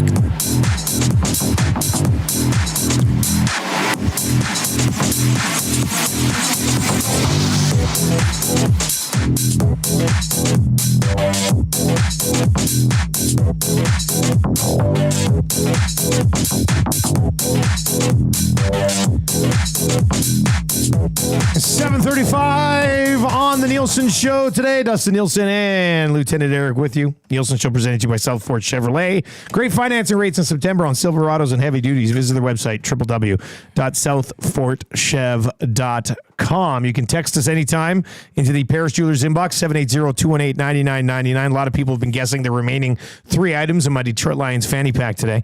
I did know I revealed the Messi card. The card is down. Somebody did guess this, though.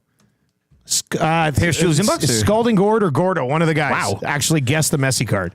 So there's 3 more items in my fanny pack. Tube Socks is wondering why I'm wearing it like it's a beauty contest. Well, sash. we haven't really said the fanny. Like, is that usually how you'd wear one, or around the hips type of thing? Well, like this is how like traditional high fanny? end people wear these things. That's the cool thing. You need high socks, right? broccoli I haircut. imagine it Yeah. being. Plus, if it was down here, you couldn't even tell I was wearing. That's a fanny true. pack. You're doing it for the purpose. So I'm of doing the, up here. show. I mean, we are a visual medium here, but Trev, you're a kind of a cool younger guy. Is this how cool younger people wear fanny packs? That's how they wear them. I knew it, but I don't know. It looks a little weird. Yeah. All right. Well, thanks. But it looks good on you. Thanks, it's man. hip. Yeah. You're hip. It's totally. I was hoping you'd say that. It's totally cool, really good. man. I love it. Yeah. All right. We've got some stuff to break down from the National Football League yesterday. No doubt about that. We're going to get into that's good still to come as well. Mike Tenoir, you can find him over on Substack with 2 Deep Zone. He pops by today. I wonder what Mike thinks of my. What do you think of my fanny pack, Mike? Congratulations on winning the Mr. Lions beauty pageant. Yes. Dan Campbell does not approve of that style. Dan Campbell wants it like a feed bag, like right here, and full of raw meat and chewing tobacco. So when he's hungry, he's go down like that. That's how real men, at least Dan Campbell, like real men, wear that sort of sash, that sort of fanny pack. Dan Campbell was emotional after the game last night, basically blaming himself for the Lions' loss. What do you think of that? Yeah, I can see that. This is a team that was outplaying the Buccaneers for 4 quarters, at least between the 20s. They would get to the 20-yard line, something bad would happen. Sometimes it was a Goff miscue, and that's certainly on the quarterback. But like the scheme wasn't in good place. They weren't playing power football down low, made some clock mistakes. And at the end of that game, they had chance after chance to win. And when you don't execute, that is a little bit on Campbell and on the coaching staff. Good for him for taking that on himself. Let's start with the Sunday Nighter because we don't need to spend a ton of time on it, but it's going to be a long year for Caleb Williams behind that offensive line, isn't it? A long year behind the offensive line, but especially for a young man who hasn't figured out blitz pickup.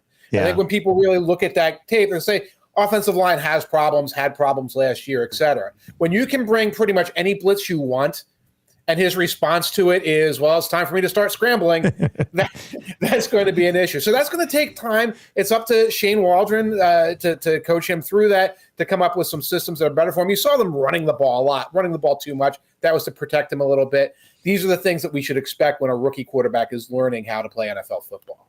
Mike, it's good to see you again. I was off last Monday, but I enjoy listening to you and now seeing you during an NFL season, so welcome back to the show. I just wanted to get for one of the good stories this week, and through the first 2 have been the Saints now, 91 points through the first 2 games. Carolina and Dallas are the wins. Kamara, obviously, 4 total touchdowns yesterday. Is this, again, early on in the season? Are you chalking this up to opposition, or Clint Kubiak and the Saints really got a good thing going here with that offense? I love Clint Kubiak's offense. I got so tired of watching the Saints offense last year. It's Derek Carr dumping the ball to Alvin Kamara in the flat over and over and over again. Now you've got Kamara in the backfield with Taysom Hill, or Kamara in the backfield with a fullback, or with Rashid Shaheed, or Jamal Williams, and they're going in motion, and Carr fakes a pitch one way and hands it the other way, or does something like that. And they're running the ball extremely well, and they confounded the Cowboys.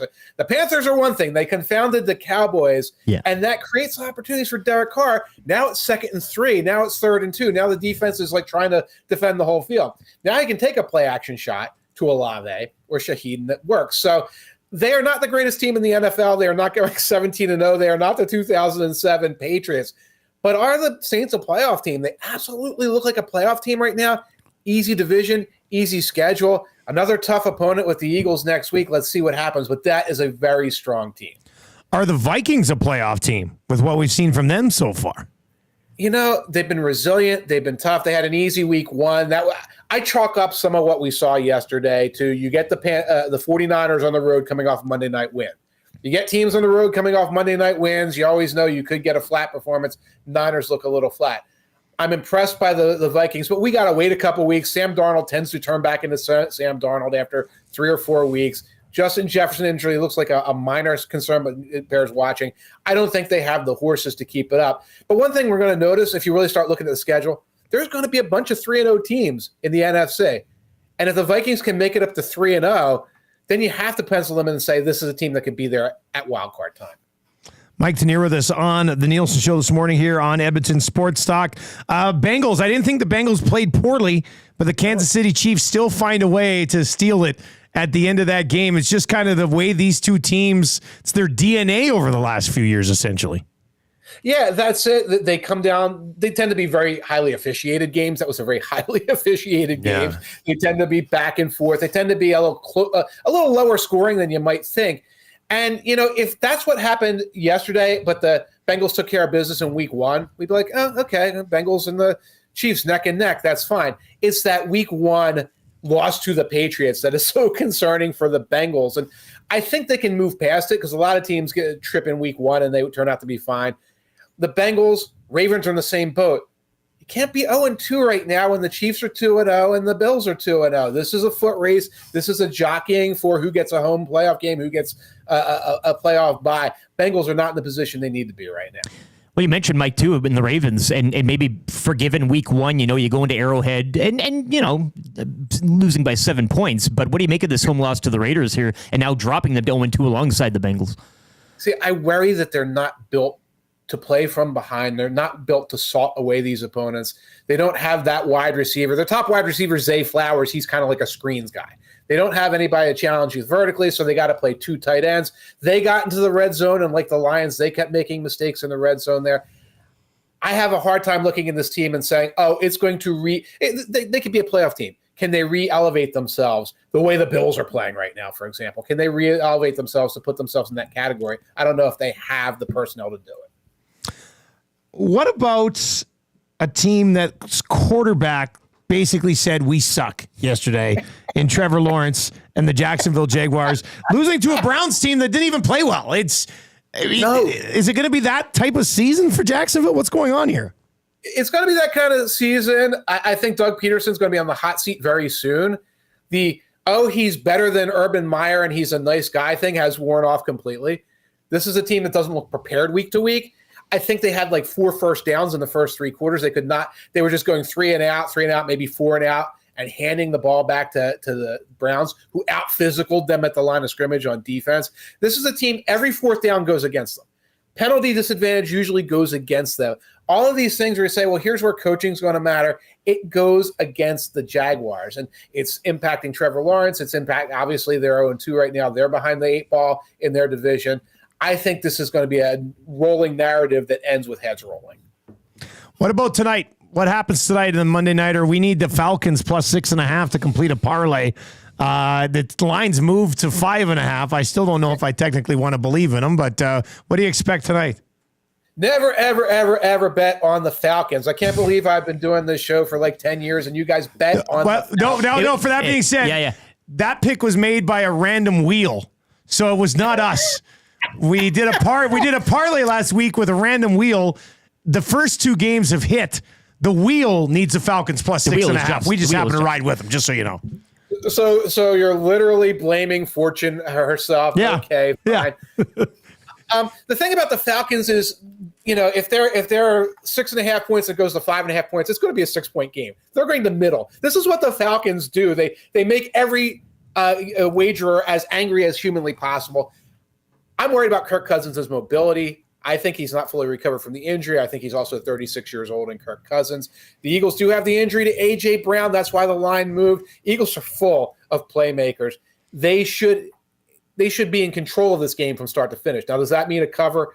I don't know, because I can never pick the Falcons, but it should be an Eagles victory. As always, Mike, we appreciate the time. Where can people find your work? Find me at the 2 Deep Zone on Substack. That's MikeTenoir.substack.com.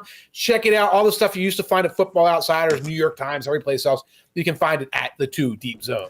Excellent, man. We'll catch up next week. See you later. Appreciate it. There you go.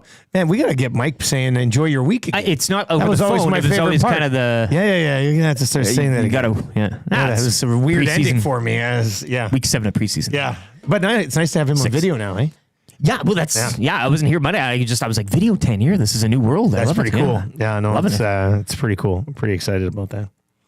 Hey, if you're looking for somewhere to watch the Monday Nighter tonight, Lieutenant Eric, where are you going to be at, buddy?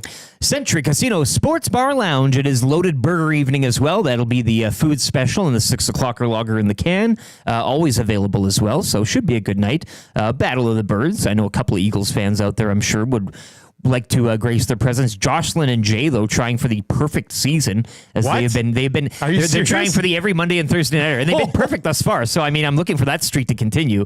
That's going to be fascinating. That gets you in the mix for an Esty next year. It should, yeah, absolutely. That's commitment. Wow. So, yeah, come on down. It'll be a nice night. Good evening. And then should be a good game, hopefully. I mean, hopefully the Falcons can, give us or keep this one. I mean, for the wheel, damn it. You can text us anytime in the Paris Jewelers inbox, shop in store or online, www.parisjewelers.com. 22 stores in 4 provinces across the country. And one of your text messages are going to win the text of the day today, which will get you a gift certificate to A&W, which will get you an opportunity to grab that Ruffles Crunch Teen Burger. That's right. This is dropping today. They have gone and done it.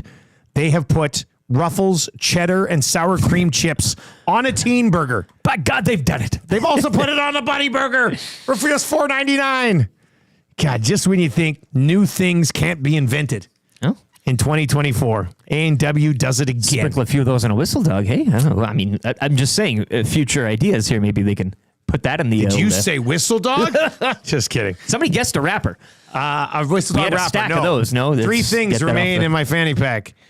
Somebody said this is how drug dealers wear their fanny packs. Well, yeah. Again, if you had the shoes, the high white socks, right? That's the last thing I want to be. I don't want people thinking I'm a drug dealer. But just like Advils and Tylenol. Like, I got a headache. You need some Vicks Vapor Rub? Yeah. Like, I bet you over-the-counter drugs. Yeah? I bet you I could be. Yeah, that'd be funny. Would you like a Halls? What flavor? I almost put Halls in here. I think I would do really good as a drug dealer because I'd be a very polite drug dealer. I wouldn't be intimidating. It'd be like people want to see you, just want to kind of hang out a little bit. In fantasy leagues, you do drive a hard bargain, like you in the business of it all. I think you would, you're communicable. I think I could do it. I think I could pull it off. Maybe that's a third side hustle. Oh. I wonder how that would go over. You travel the country. CFL and TSN, Edmonton Sports Talk, part-time drug dealer. You could take over other. You're out in the east, out in the west. You're all over the place. You could, your territory would be so vast. The one thing I learned about having a Nexus card is you could smuggle anything to the airport. So that's a Nexus card in there. Positive. Is that, nope. That would have been a good one. That would have been great. Could have put my Nexus card in here. 3 items remain in Dusty's fanny pack. Send your guesses to 780-218-9999. Let's get into That's Good today. Brought to you by the Italian Center Shop. You're going to love this. It's time for kids, whether they're going back to school or you're too busy during the day with work, and then they come home from school and your kids are like, oh, I'm so hungry. And you're like, man, I don't want to spend an hour and a half in the kitchen making a meal that they still won't absolutely love. Or if you're watching FP2 and you have a show from 1 to 3 and you need a quick pizza in the toaster oven over there, like Gage was doing on Friday. Gager's, did he do that Friday? Oh, absolutely. He's always like he was baking Italian Center Shop pizzas. Taking over that kitchen, and I love it. You know what? The kitchen has been underused since we moved into this office. Yeah, I got a lot of time for Gager making it like the Italian Center Shop kitchen. So I was walking out, he's just kind of hot out of the oven. I'm like, I got to get out of here. Zactica must love Gager making food for him. And the sausages tuna from it's all going off now. Well, Corey the Butcher's coming in today. He's on the hangout today, and he's bringing in show meat. It's a delicious Slid into my DMs yesterday. Oh, yeah. Can't wait for that. Massimo's Heat and Serve meals made in-house using the favorite products right from the store's shelves at the Italian Center. Serve your family great quality meals without having to spend all day in the kitchen.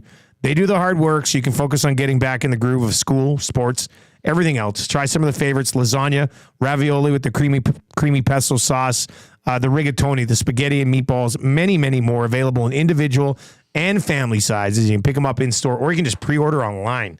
All right, sit down on a Sunday and be like, these will be the 3 meals we're having this week, Italian Center. Boom. You can pop in, hit up the cafe, pretend you're in Europe for a little bit.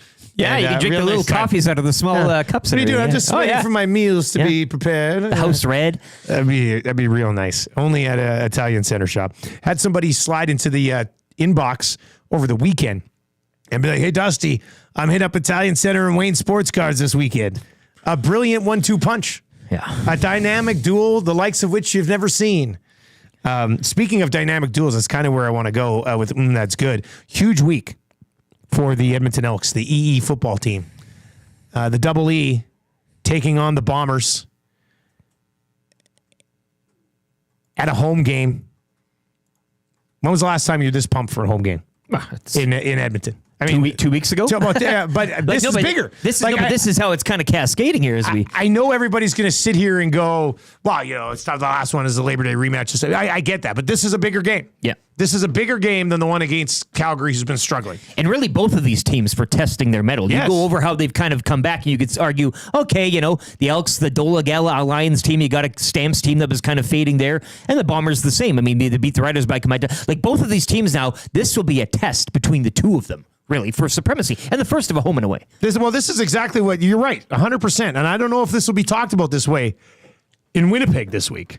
Because Winnipeg's been to 4 straight games. We get the Bombers are great. Yeah.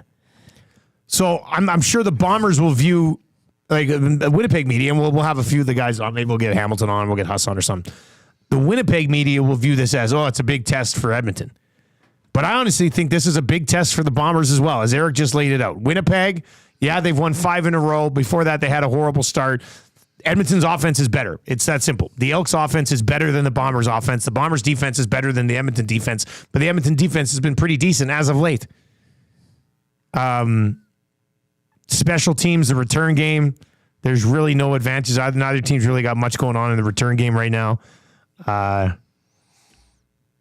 think the Elks receiving core is better, and both of their quarterbacks have played better than Zach's played so far this year. It's been a tough year for Zach Collaros. So it's I think this is going to be an incredible football game. Yeah, and you got to be there. Saturday, it's a 5:00 start.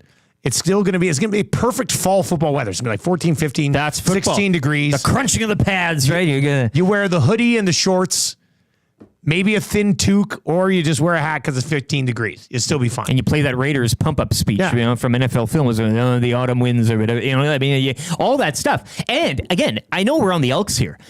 U of A Golden Bears, Regina Rams. Yes. That's Friday night from Foot Field. Huskies hosting the Regina Thunder Sunday afternoon from JP Bowl.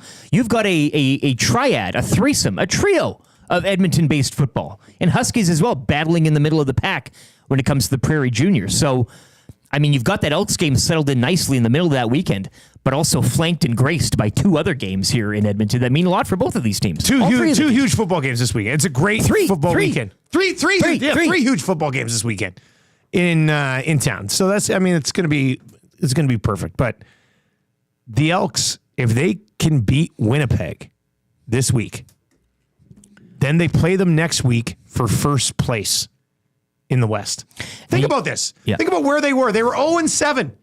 If they beat Winnipeg this week, which they certainly could, they would then go to Winnipeg next week, which will be a watch party at Century Casino. Correct. Next Friday night. So make plans to join us. Century Casino, Friday night, Elks Bombers from Winnipeg.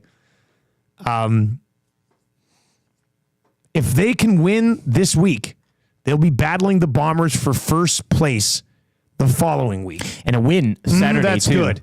You're talking about season series as well, right? Like they need to win. If they win, then it's tied up, and then you go to Winnipeg with all on the line. In terms of that would be the season series. That's the season series. So, huge games. Yeah. 2 huge games back to back, man.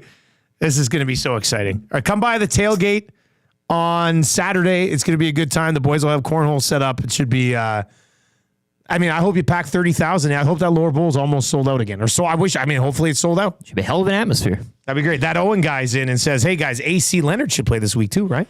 That's a sneaky nice good pickup down the stretch here. Adding that guy in, a Chris Jones guy, by the way. I'll say that. AC Leonard led this team in sacks last year. Yeah. They just brought him back. He hadn't been anywhere. He can catch a ball too. I don't know if he'll play. Yeah, that's right. I'm just saying from the corn dog. I don't know if he'll play this week, but if he's still in great shape, you could easily put him back in. It's great depth ad. Why not? Real nice addition. Pure athlete, as Evan Dom likes to hear. I know some of you will be like, no, I'm telling you, go to the game. It's going to be a really good time. Really good time. I cannot wait to call this game. You know, like at this point, if you're give us the reason. Send it in. I'd love to hear it. Yeah. The original dynamic duo reference that I made is, I don't know if you saw it, the CCMAs were in town over the weekend. Tough. Yeah. I'd like to personally apologize to the CCMAs. The pre-event. For stealing the award show buzz in town this week. I mean, I didn't even know the CCMAs were happening until I saw it pop up. Everybody's known about the Esties for months. The barn doors remained shut, shall we say. Yeah. If you want to come to the Esties, you probably still get tickets. We're expecting up beyond 200 people in attendance now. Garneau Theater, Tuesday night. Email matt@edmontonsportstalk.com. $10 a ticket. That'll get you in, cover the cost of the facility, and man, it's gonna be a real fun time. Yeah, it's one of those things again. You don't want to. You're going to hear all about it the next day on the Hangover here, 9 to whatever, and that's the thing. You don't. It's the FOMO, right? You don't want to miss this. The stories, the pomp, the pageantry.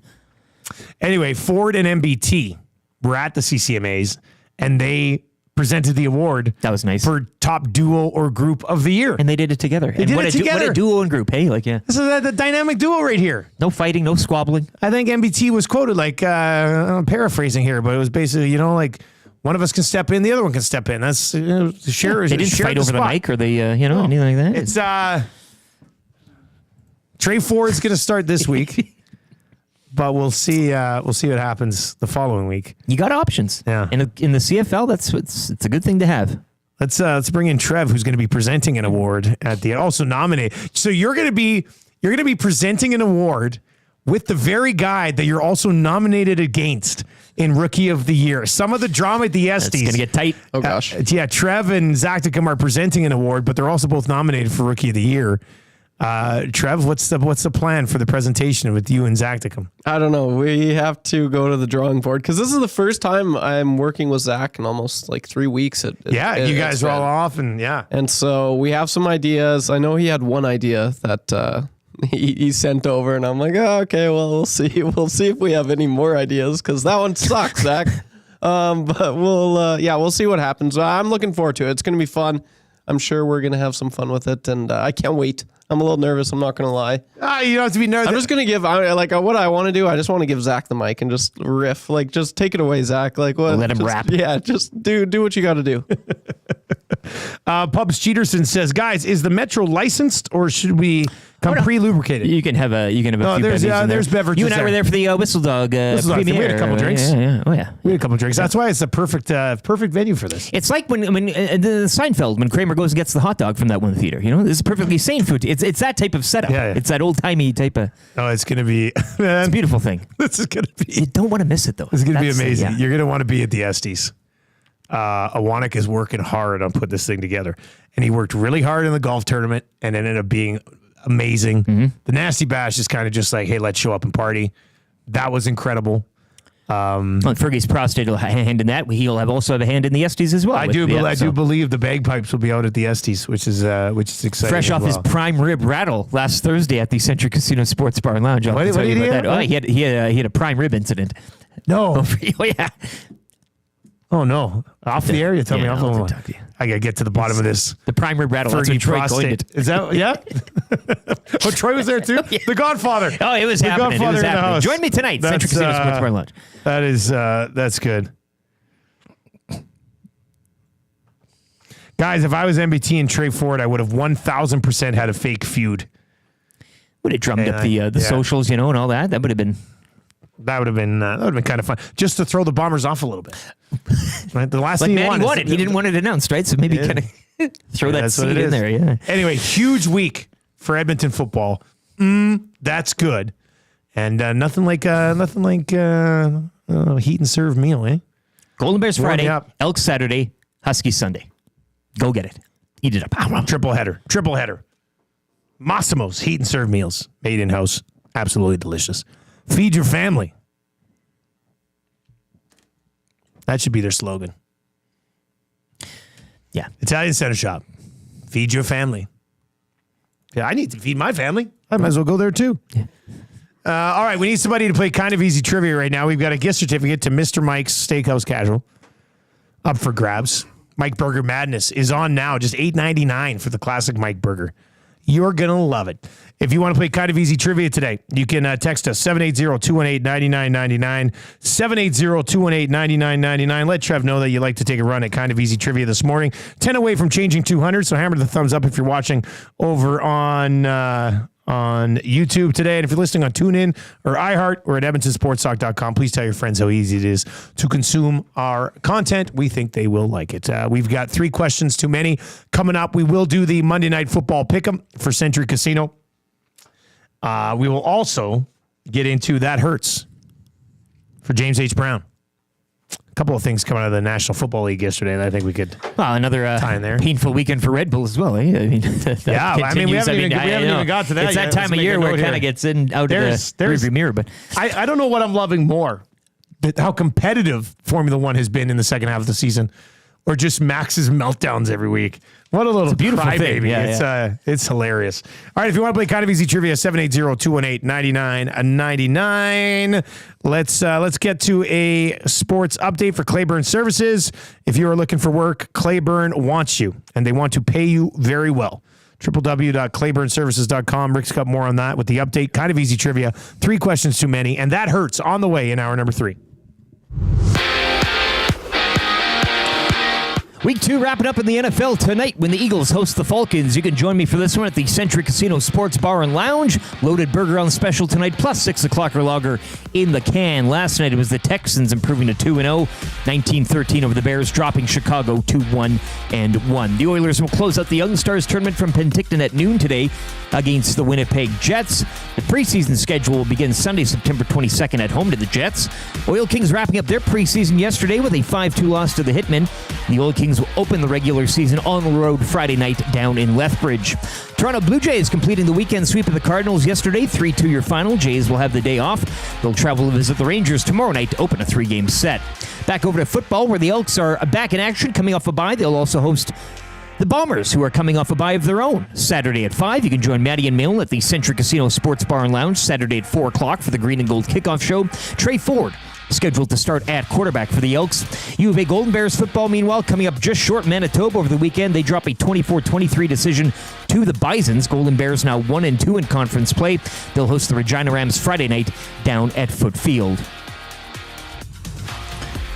Take your career to the next level with Claiborne Services. They are hiring all positions, including journeyman bricklayers and apprentices of all levels. Take advantage of their outstanding mentorship program and work with peace of mind knowing they are an industry leader in safety. For more, you can check out www.claiborneservices.com or make it easy and call Jeff, 780-910-6728.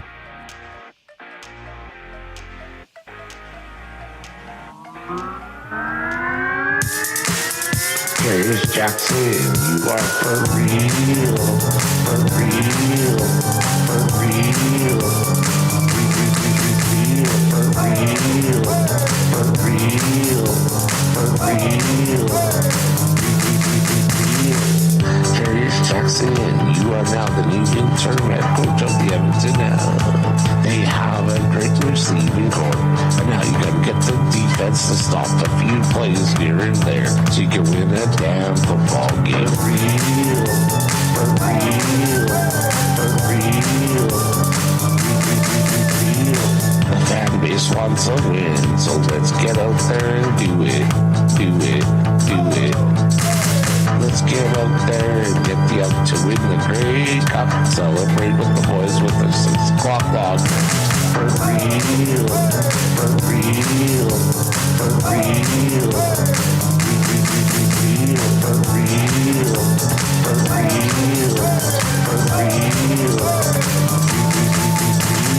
Let's go, Elks. 8:04 in Edmonton as we kick off another day here on the Nielson Show and Edmonton Sports Talk. We got the hangout coming up from 9 to 11 today. The Lock Shop, myself, Huss, P. Greggy from Coolbet will be by, and we'll have a full breakdown of yesterday in the National Football League, and we'll be setting up the Monday Nighter for you as well. That's coming up. Oil Stream, myself, and Gazzola, Tommy's Rankings of Importance continue. EST afternoons from 1 to 3 here today. With Joaquin Gage and Hernan Salas, and 3 to 6. Bringing you home tonight, the Reed Wilkins Show with Jay Milne, the glue guy, on board with him every single weekday from 3 until 6. If you've not yet checked out their show, what are you doing? It's absolutely phenomenal. Drop it. This show presented to you by South Fort Chevrolet. Changing 200. Oh, there he is. This man never misses a beat. YouTube Trev. Let's keep hammering that thumbs up. Let's change 300 by 9 o'clock here. Nielsen Show presented to you by South Fort Chevrolet. Put it in your calendar. October 4th. It's a Friday. We're taking the station, not just this show. We're taking the station on the road for an Oktoberfest celebration. We got some Oktoberfest vibes out of South Fort Chev. There's going to be food. There's going to be drinks. There's going to be giveaways. If you like free stuff, you got to join us that day. There'll be some exclusive sales just throughout the day, just for you. So drive a little, save a lot with our partners out at South Fort Chev. Make plans to join us on October 4th. Check out those Nerf guns too, maybe. Hey, yeah. I'm going to roll in with a fanny pack and like 300 darts in here. Little pistol. Yeah. When do we get the next item? Oh, well, there's 3 items left here. How about I give you a hint for each item? Then we'll get to kind of easy trivia. Okay. One of the hints is it was a gift from my wife and children. Another hint is one of them is a snack. And the other one is a miniature movie prop. Those are the 3 clues of what's left in my fanny pack. You got one of those Buddy Burgers in there, do you? No, I do not have one of the Ruffle Crunch Buddy Burgers now available. Trev, you got a guess?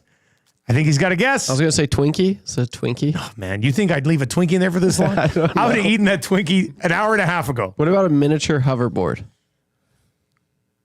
Holy smokes. Uh-oh. Are you serious right now? The Oracle strikes again. The Oracle. Oracle strikes again. How did you get that? I don't know. I just know that you brought in the one that was signed. Yeah. And I'm like, that's the only movie prop I know you have connection to. Did you know he had a miniature one, though? No, Wow.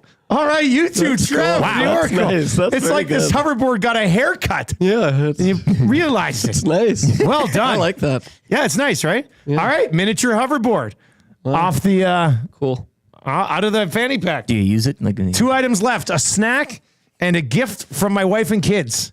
What type of gift would your wife and kids get you? I put in there. If you listen to the show, you might be able to remember. Wow, good guess, Trev. I'm very impressed. How did you know that? Wow. Yeah, thank you later, eh? That's real nice. All right, who's playing kind of easy trivia today? Kind of easy trivia. We've got Curtis from Millwoods. All right, Millwoods Curtis is going to play kind of easy trivia today. Needs to get 3 of 5 correct to win that gift certificate to Mr. Mike's, where it is the Mike Burger Madness. $8.99 here in the month of September. Sides are extra. $8.99 Mike Burger Madness, celebrating 60 years of the Mike Burger. Unbelievable. Offer ends September 30th. Eat locally, enjoy casually, and I'll add to this, enjoy as often as you possibly can at Mr. Mike's. All right, let's play a little kind of easy trivia today. Curtis, you ready to go, man? Sure am. Hey, can you believe Trev guessed that I had a mini hoverboard in my fanny pack? No, I didn't even know that was a thing. Yeah, nobody did. I don't know how he got it. Like that's the craziest thing. All right, good luck, man. I'll start the ticker after we read the first question. Let's bang out a win on a Monday. Here we go. Which team won the NFL Sunday Nighter? Houston. What position does first overall pick Caleb Williams play?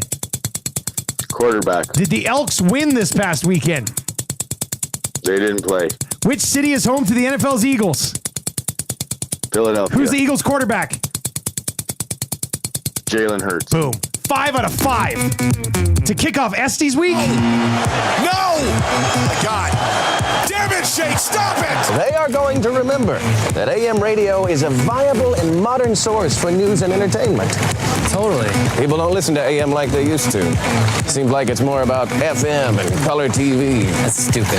It sure is, Kevin. I'm stoked. You stoked? I'm stoked. Just so stoked. You cannot come to my house. No, not today. Cannot come to my house. No, not today.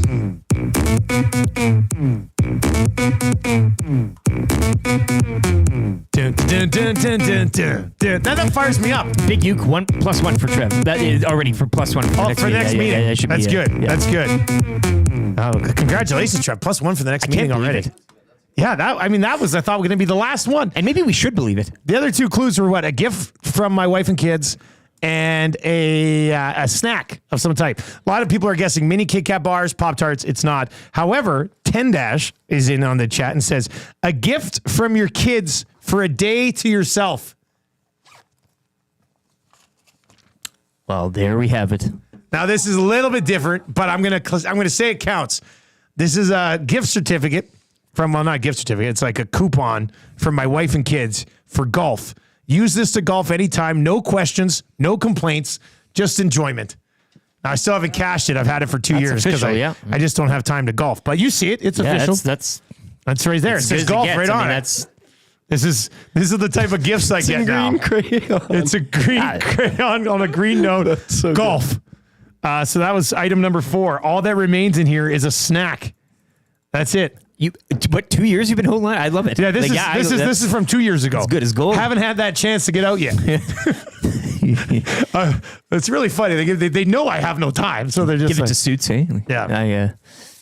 So anyway, if I have any buddies listening or watching and you want to go golfing, let me know. I got free pass. That's a good one. All right, so one item remains in here, and it's not Pop-Tarts, and it's not a mini Kit Kat bar, although I wish it was either of those. That's a good one. All right, 780-218-9999 is where you can get in. We'll get to That Hurts for James H. Brown. Still to come, the rap for William Huff. We're going to play a little 3 questions too many today as well. And the Edmonton Oilers, we're pretty much ready. Get main camp going here. Yeah, it's main camp time. It's main meets the camp road. time. Let's enough of the informal skates. Enough of the future guys who may one day play for the team. Let's get to main camp. Who wants main camp? Jets, Oilers, Sunday, September 22nd. God, it's just around the corner. It's just around the corner. Then we're going to be complaining about the second half of preseason because it's way too long. Yeah. Let's just drop the puck on the regular season already, right? Nash is in and says, does that free pass cover green fees, Dusty? No, I'd still have to pay for the golf myself. But I got this one downstairs. And I got like a free day to myself too, like an additional. You are loaded. Yeah. It's pretty good. Now that being said, I never cash these things because I feel so guilty. Well, it's like I had a day off from like work, and I'm like, I'm going to go golf, not hang out with my family. I did not see an expiration date on it. So no, there is no expiration date. That's good. So you're gonna. I'm not going to be able to use this until the kids move out. I'm going to go to Tammy and say, "See this? I'm going golfing." It's a coupon book. Let's see here. Keep the guesses coming in on the snack. Fruit Loops, no. Bear Paws, no. Hashtag smuggling grapes. VR Maker asks. Maybe it's not grapes. Not Dunkaroos. Fun Fruits. No. Oh, Sickler, a Sesame Snap. Definitely not a Sesame Snap. I mean, the guess of the day was YouTube Trev. It's too much. And again, how do we doubt the abilities now moving forward? You've done this with the betting realm as well. Like people have ridden with you. So now it's natural. When we in the last 2 weeks, the Oracle has called the Xavier Worthy touchdown. Yeah. And my mini hoverboard in my fanny old pack. hat now. But I also missed on the Bengals Pats. Yeah, but that was bad. Yeah, but that's why you never pick. I wanted to go. Don't ever pick your favorite team. Yep. Don't ever pick your favorite team, Trev. That's what it is. That's what it is. Kamloops J says, could the snack be a can of oysters? No. Derek from the Hat says, a school safe individually wrapped banana bread? No. Are people even close? Are they within like a food group or where we at the pyramid? I don't want to give away all the fanny pack hints, but I will say I'm a little surprised nobody's got it yet.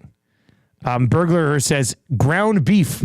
A handful of ground beef. Imagine if I just had a bunch of ground beef in here. Sweet. And I just kept reaching in like this, pulling it out and putting it in my lip like this. Yeah. An upper decker. Yeah. Maltesers, no. Dips, chocolate dip bar, no. It's not chocolate. Let's move along with 3 questions too many. Keep your guesses coming in. You're all going to be very disappointed when you don't guess what it is. I mean, you trying to look at it, Trip?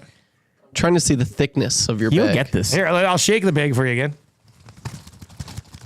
So it's very thin. You can say that. I think those are the zippers. I just hear the zipper. Yeah, it's the zipper. Oh, is it just a zipper rattle? Yes, that's all that's calling you off.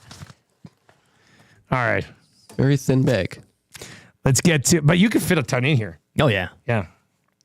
All right, let's get to. I mean, we've demonstrated that. Look at all my various collection things. of prizes. 4 things here. Let's get to 3 questions too many. Lieutenant Eric Givoliner for the segment today. 3 questions too many, brought to you by the great staff at Park Mazda and dealer principal Mitch Lewicki. Trev, how many fingers is he holding behind his back? Park Mazda, your dealer for life. Come on, Trev, guess. 3. Yes! Oh, He got it again. Oh, my God. Can't believe it. Unbelievable. 2 for 2. The Oracle strikes again. Have you ever seen such a thing? You can thank him later. We need Oracle. Thank him later shirts for Trev.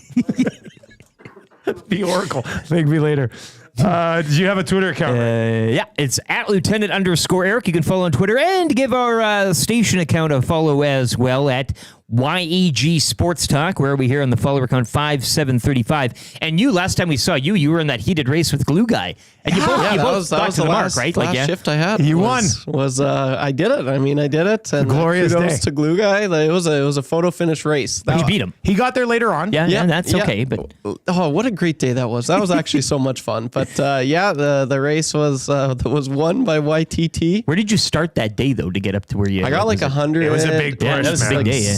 Like almost 200 new followers that day. So that was awesome. So thanks to everyone who made that possible. I appreciate it. Welcome to the club. Welcome to the club. The 1,000 followers. You get the 1K now. It's yeah. That's very prestigious. Yeah. No, that's a big moment. Big moment for young Trev. All right, let's get into questions today. Question number 1. You can submit any questions you have anytime. 780-218-9999. Paris Jewelers inbox. Who's the best team in the NFL through 2 weeks? It looks like the Saints. Yeah, the point accumulation. Are they the but best? Are you going strength of schedule too here? And if you play the Panthers, I think you should be automatically maybe ruled out. Or I know it was Saints and Man, if you're looking at strength of schedule, it's probably got to be the Chiefs. Yeah, even as you mentioned, squeaky wins. Yeah. But where are we looking at here? I just want to. They've now played like the 2 teams they beat also haven't beat anybody, so maybe I don't know. I just have a hard time saying it's the Seahawks, Saints, or Vikings who've all opened up a 2-0. And Steelers.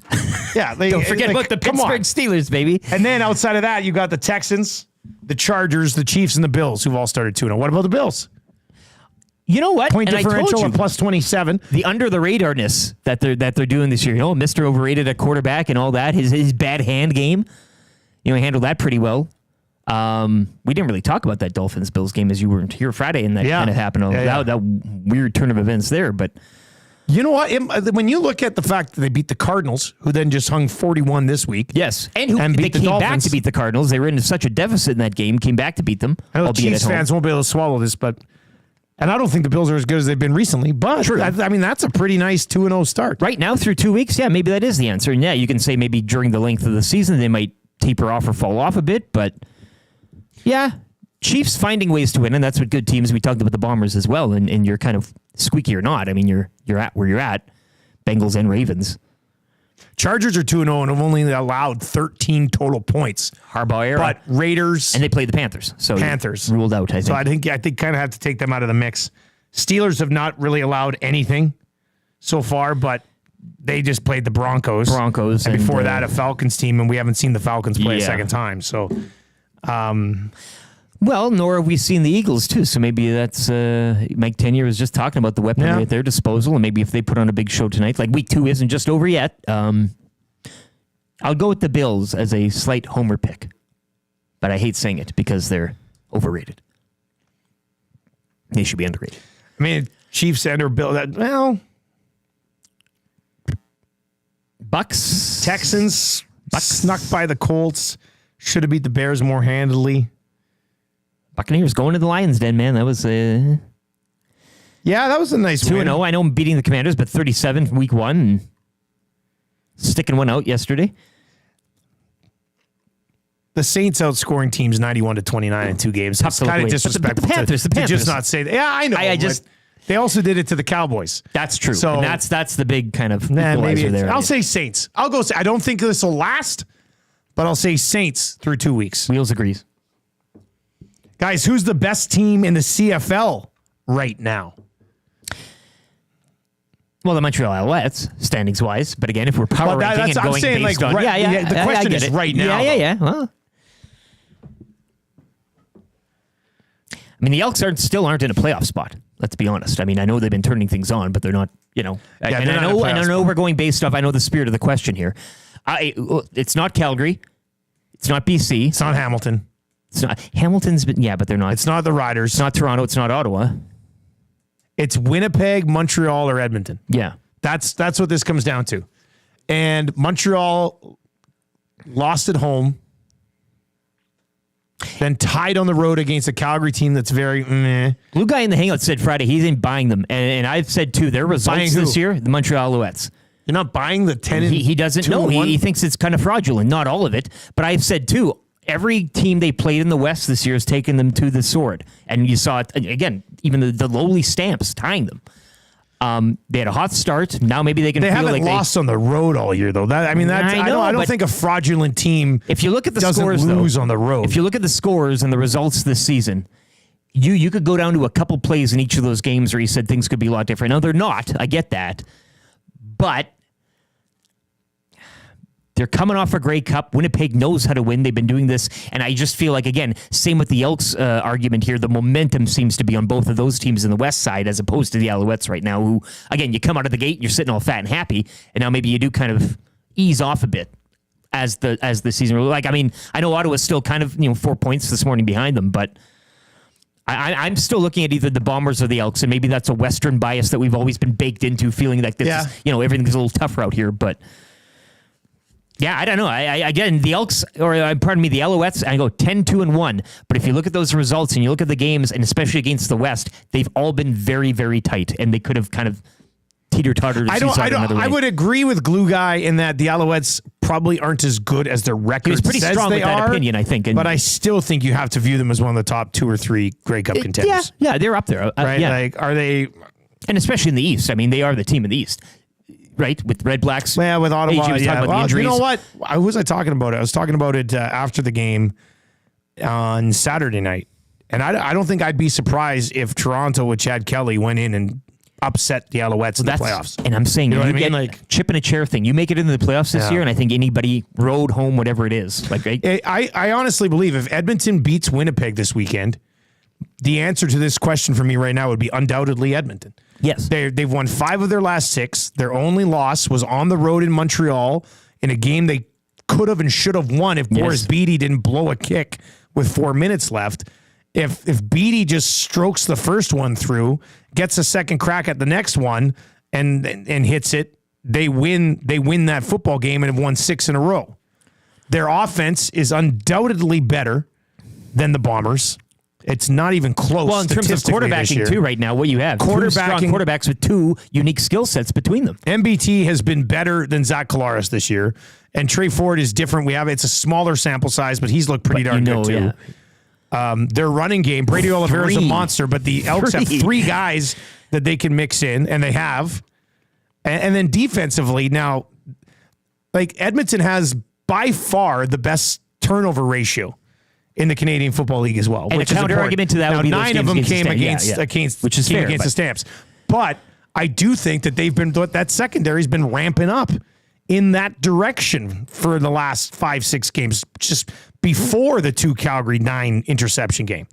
So, I mean, they got some playmakers in the secondary there that are aggressive and will go after it. I would be stunned if the Bombers roll in here and destroy Edmonton like they would have in the past. Unless something Like, really kind of gets side railed, or I don't. But you're right. I mean, Zach Collaros right now he's on thin ice, and in terms of that quarterback depth there, that could really kind of change quick. And the problem, exactly, with Strevler. If something happens to Zach and they're rolling Jake Dolagala or they're done. We've seen the Dolagala experiment. I mean, that's the end of it. Their offensive line is not what it was either. Stanley Bryant, both of his tackles, has been out, and Jamarcus Hardrick is gone. Yeah. So the Winnipeg O-line that went to 4 straight Grey Cups doesn't exist anymore. And I think that has been a big element of Zach not being what he has been the last few years. Now, game-winning drive on the line, I'd probably still take Zach Collaros with 3 handoffs to Brady Oliveira, a deep shot to Kenny Lawler, and a penalty, and something to Nick Dembski in the middle of the field, and then the Kansas City Chiefs. Oh, yeah, the penalty that always works in their favor. Like. Yeah. That, exactly. Same example from yesterday. You can't go against it right now. But Montreal, Edmonton, Winnipeg. It's one of those teams. I think from what I've seen lately in the last month and a half, I'd say it's Edmonton. And again, if you're just going by standings, Smitty the Welder, yes, Montreal's.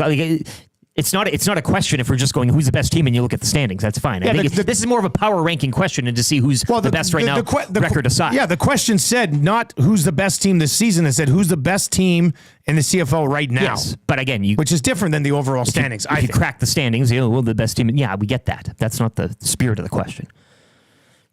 780-218-9999, 780-218-9999. $99.99. We got one more question coming up here in 3 questions too many. Keep your guesses coming in for what's the final item in my fanny pack today, and it's a snack. And nobody's got it just yet. Big Uke said a single tie bite. Oh, wouldn't that be something? From Boston Pizza, presenting sponsor of the oil stream. Yeah. That'd be nice. I might have one of those in my pockets of my hoodie. I don't know. Question number 3, guys. Which presenter is most likely to get slapped in the face at the Estes? This came into the inbox a little bit earlier on. Saw the list of presenters yesterday. I don't think we're allowed to say anything. Who does about I who's want to presenting, slap? but- I think is the better question there. Hey, which one of us kind of drops the ball and gets the slap? That is true. Because I know Maddie's going to be up kind of just off the stage a bit with like the SD Awards. It'd be well tight, you know. If somebody screws up, I could see Matt walking out and slapping them in the face. All of the frustration from planning this just in one I don't slap. see anybody else coming up out of the crowd to slap somebody in the face. But for example, Gazzola's up there, and there's some of the awards will have like when it's announced, apparently there'll be like a clip of it that he's gonna play. And like I could see Tommy talking over top of that and Wannick coming out and slapping him in the face. The 2 hangout hosts, why not? Yeah. This is a chance for him to kind of, You don't screw up the Estes. Well, I guess that's why Trev might be a little bit nervous. I hear you, Trev.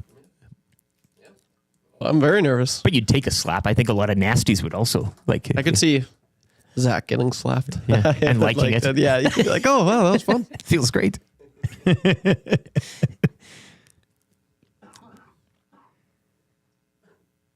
That's too funny.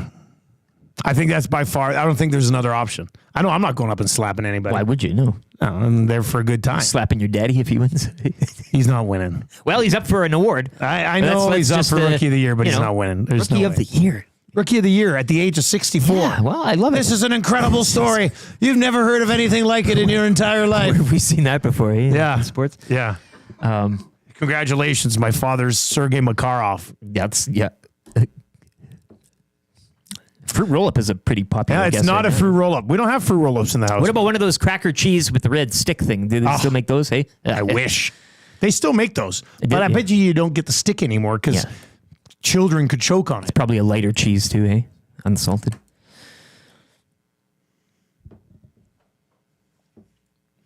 Colleen Balmer will slap somebody if it's included in the Estes tribute song afterwards. I think a lot of nasties would get slapped. I mean, if you offer them a chance to get slapped at the Estes, there'd be a lineup. You should do a slapping booth. A slapping booth. Get it out of your system before we go into the theater. A nice, healthy apple. Nope. Craisins. Nope. Sour Patch Kids. Nope. Chicken tendies. Nope. You know what? I totally screwed up. Friday night after the game in Vancouver, went to a place in Vancouver called Relish. It's right next to the hotel. Don't worry. It's not. They don't. I mean, I guess you could probably get Relish there, but anyway, Thank you, Trev. What somebody say? They called it. I was chasing the dragon because I ordered the chicken tendies at Relish, thinking that maybe they'd be remotely close to the chicken tendies in Winnipeg. Never the best, hey. I mean, if you're gonna have a restaurant that does chicken tenders, they can't just be plain Jane chicken tendies. Like, they brought them out. I was like, damn it, I should have got the steak bites. I know the steak bites at this Relish place are good. I tried to mix it up.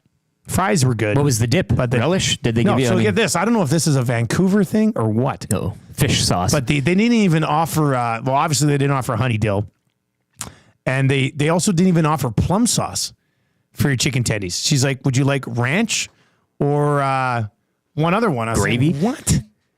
I got the ranch because you're not going to not get ranch, but it was bizarre. It's disappointing. They just don't know chicken tenders on the West Coast. Hope you didn't tip. No, I still. You boys in the room will agree with me. Friday night Hudson's, which will be the Estes after party tomorrow. Hudson's on white. Hudson's on white after but party. those chicken I mean, that's what I had to that's what I mean. That is those are pounded breasts, seasoned to perfection, and a various array of sauces. You get the plum, you get the dill. So good. Like, how do you like? Yes, that's how it's supposed to be. Yeah. Even if like at Mr. Mike's, another partner, Mr. Mike's, we always get the kids some chicken tenders, and they're they're like unique. They're not just this cut and dry chicken tendy. You should make it almost like you're seasoning the breading or whatever. That's signature to your place. Hey, there he is. Show meat man himself. Oh, baby. Come on, bring it over here. Look at that butcher's paper. Bring it over here. Corey the Butcher in on the hangout today. Look at this. Look at that butcher's paper. My God. Oh, look at that. God. Can we open it? All right, let's do it. Trev, you want some show meat? Have a pull. Of course. Who doesn't? You can't say no. Oh, man. First of all, this stuff keeps the aroma in very well. Because as soon as I opened it, it just... You know it's legit like when you got the slap in paper on face. All right, Rick. Oh, my God. We got pepperoni. You want to split a pepper? Oh, look at that. Look at this. Look at that. Yeah. Eat fresh. Eat local. Eat Acme. You could fold up a pepperoni and put it in that packet. I mean, you know, if you... Don't mind if I do. All right, let's see. Yeah, give me a little. So good. Damn. Good catch, Trev. Nice Maddie, you want some show meat? Yeah. Yeah, we haven't had the jerky yet. Try the jerky if you want. So good. Real nice. This is the exact reason I didn't bring any meat in my fanny pack. Because I knew we were going to have some. So good. All right, keep your guesses coming in. Delicious. Maddie, you've been voted most likely to slap somebody in the face. Yeah, probably. Nope. Good guess, though. I do like those. He guessed Nature Valley granola bar. I like the almond type. But no, not in there. Overall, I will say, very disappointed nobody's guessed this yet. It's not even that hard to guess. We guessed everything. I know, but you haven't guessed this yet. It's not that hard. It's blown my mind that nobody's got this yet. Another clue. Can we phone a friend? Nope, not yet. Not yet. You know, I'll give you a clue at 8:40. At 8:40 today, you'll get one last clue to try to complete the sweep out of the fanny pack. All right, let's get to sports update. Sit and sleep. Reed and Jay are going to be doing a live show from Sit and Sleep. Yeah, it's going to be really exciting. Where they'll be sleeping for the entire 3 hours. Exactly. That's right. Maddie, is the Sit and Sleep show this Friday?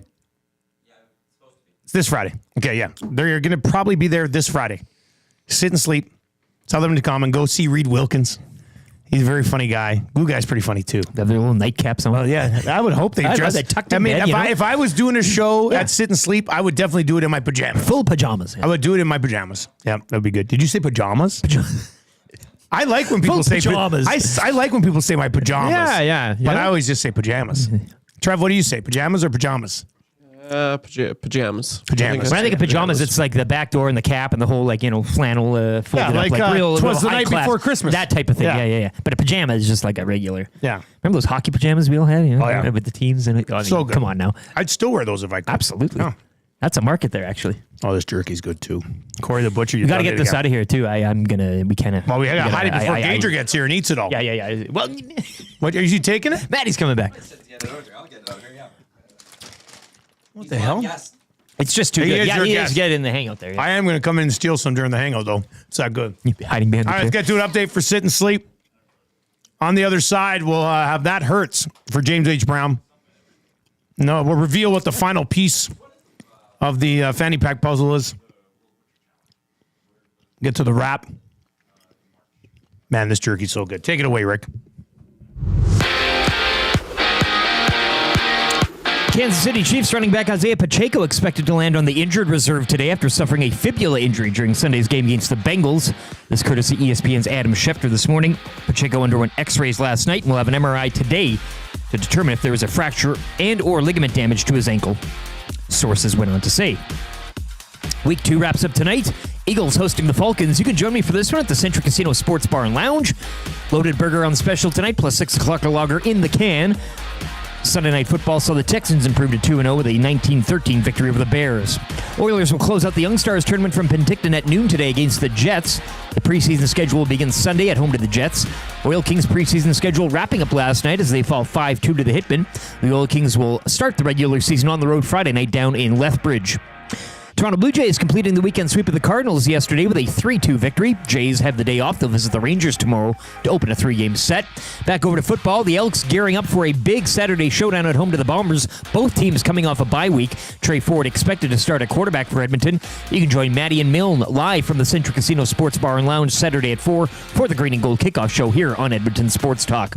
U of A Golden Bears football, meanwhile, coming up short in Manitoba over the weekend as they drop a 24-23 decision to the Bisons. Golden Bears now 1-2 in conference play. They'll host the Regina Rams Friday night from Foot Field. The wait is over. Sit and Sleep is now open. Celebrate with 20,000 square feet of savings on the trendiest furniture, home decor, and mattresses. Apply for your Sit and Sleep card today to make no payment for 18 months interest-free and be entered to win your purchase up to $5,000 on furniture and home decor next to Planet Fitness in South Edmonton Common.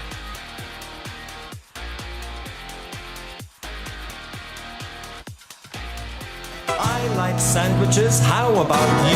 Sandwiches are beautiful, sandwiches are fine. I like sandwiches, I eat them all the time. I eat them for my supper and I eat them for my lunch. If I had 100 sandwiches, I'd eat them all at once. Sandwiches are beautiful, sandwiches are fine. I like sandwiches, I eat them all the time. I eat them for my supper and I eat them for my lunch. If I had 100 sandwiches, I'd eat them all at once. If I had 100 sandwiches, I'd eat them all at once. If I had 100 sandwiches, I'd eat them all at once. Friend of the show, Fred Penner with the sandwich song. No way. No, it's not a sandwich. Okay. As I said, we had to have been guessed. No, it has been guessed. When this last hit of guesses came in, multiple people got it. Oh. I was very disappointed. As a father of 2 young children, I don't know how people didn't guess this. Cheese string.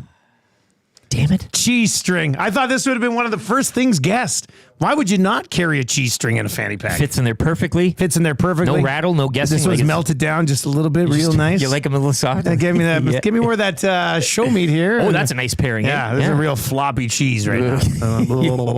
Slaps. So there you go. That's all 5 things I had in my fanny pack today. A one ring cone championship ring from Legend Rings. A messy graded PSA enough. 10. That's enough. The hoverboard guessed by the Oracle. My coupon for a day of golf. No questions asked, no complaints for my wife and kids. And a cheese string. Now I don't ever have to wear a fanny pack again. Marble variety, hey? Yep. Yeah, kind of got it all in there.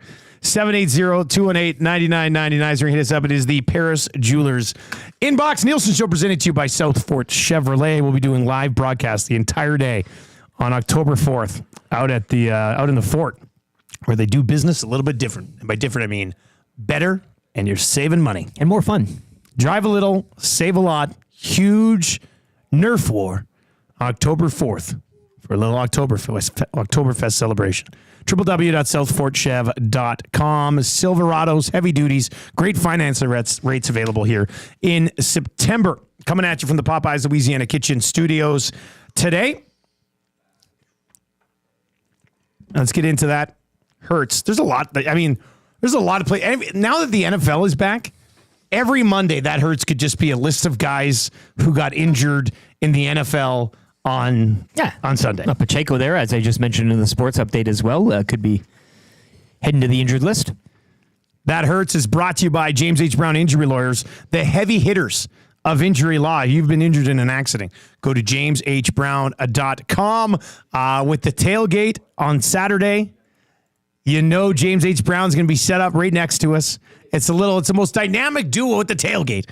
Come see our booth, James H. Brown, right there, right next to us. You can't miss it. It'll be a good time on Saturday at the tailgate. I'm sure Trent will get back to us this week. He'll probably hook us up with some tickets maybe to give away this week too. So that could be a lot of fun as well.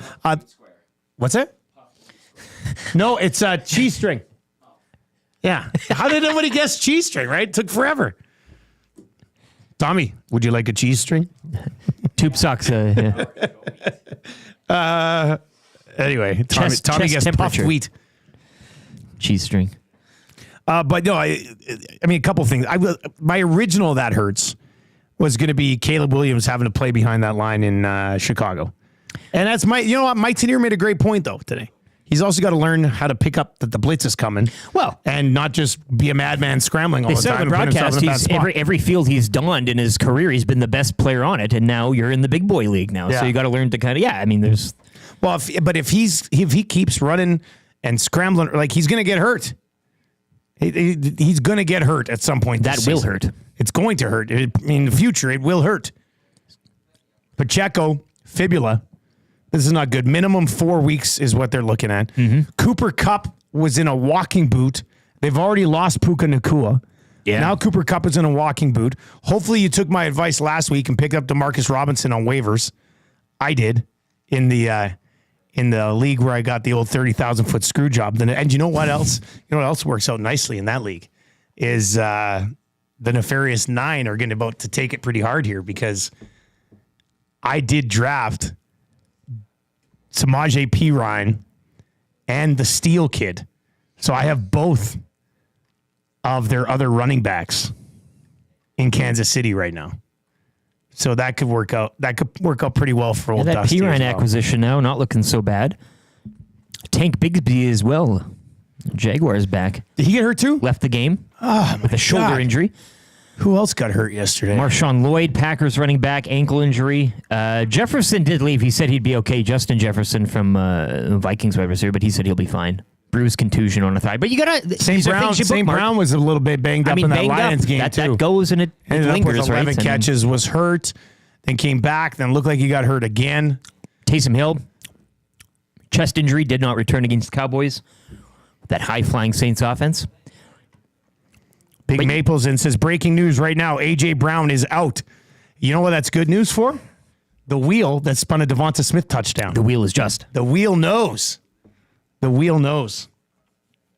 And Verstappen fifth. Well, okay, this is the other part. I said, you kind of brought up a good that hurts earlier today as well. It is on in Formula One now. Mm-hmm. Like this, the finish to this Formula One season is going to be absolutely spectacular. For the first time, I think it's 55 weeks. Red Bull is currently not leading the constructors' standings. It's been that long. McLaren, 476 points, a 20-point cushion on Red Bull. And Ferrari coming up there. Despite having like this weird sort of season, Ferrari's at 425. Mm-hmm. So they're not out of it just yet, despite what happened yesterday. See Carlos Sainz and Checo, and there was a lot going on in that race yesterday. It's a hell of a track. Great job by Piastri to duck inside and pass Charles Leclerc, and it was a pretty excellent race, man. But it does. I mean, Verstappen finishing fifth, and Verstappen kind of letting this points lead sort of slip away. 313 to 254. Yeah, now, so he's still got a cushion over there. He's got 7 wins. But quite a fall from grace. Very much a fall from grace. And yeah, it hurts Max, but it doesn't hurt the rest of us. Oh, no. Like, if you're anti-Max anyway, you're loving this stuff. Everyone loves to see the empire crumble, right? Everybody else should be enjoying really good racing right now. Yes. Christian Horner, too, losing Adrian Newey, and, it's all... Yeah, Red Bull had, like, the best thing ever going. And they've sort of just let it all slip away. The walking gauge as well with the it maybe hurt for you as well. You're 6th out of a possible 7 in the constructor standings here, Drivers' Championship. I don't know where you'd rank on that one. What's your name in the fantasy league there? I never accepted my names. They said they were too dirty. So it's just, my name is just a bunch of numbers. Yeah, you're in 6th with 131. You're 9 points up on Luke. Luke's in last? Yep. And you're also... I haven't adjusted my lineup all year. 32 back of Iwonic for 5th. Oh, great. Don't let him know that. Now he's going to claim to be the champion of EST. Oh, God. Just like in the poker tournament, which was a farce. Anyway, that hurts. Max. It's good for the rest of us. Love it. That hurts. Brought to you by James H. Brown Injury Lawyers. The heavy hitters of injury law. If you've been injured in an accident, any type of accident, they'll take care of you. Singapore Grand Prix. Go to www.jameshbrown.com. Okay, so it's interesting. I sat down next to a guy on a flight from Vancouver to Calgary, and I sit down. I had my like play-by-play board because it was like back-to-back football games in 2 different cities is not easy. Sitting next to you, though, so on I'm the plane trying with to that big prep board, on the plane and doing. He goes, "What's that board?" I said, "It's a football board. I do play-by-play for TSN." He goes, "I did color at the Calgary Stampede like 20 years ago." I was like, "Oh." Anyway, I shouldn't have been. This guy was a big deal though, because he was first of all he's wearing very nice shoes. Okay. And second of all, he's on the phone. Like, you're always very important if you're on the phone while you're on the plane, like before you take off, right? There's something so urgent that you had to take a call while everybody else is boarding and we're sitting up front. So I was listening to him and he goes, "Yeah, he was talking to somebody." And I shouldn't I shouldn't eavesdrop on him, but I'm right there. I mean, he's sitting right here next to me. What am I supposed to do? Plug my ears when he goes on the phone? So he's on the phone. And he's talking to some guy. He goes, "Yeah, I'm just flying back to Calgary from Vancouver.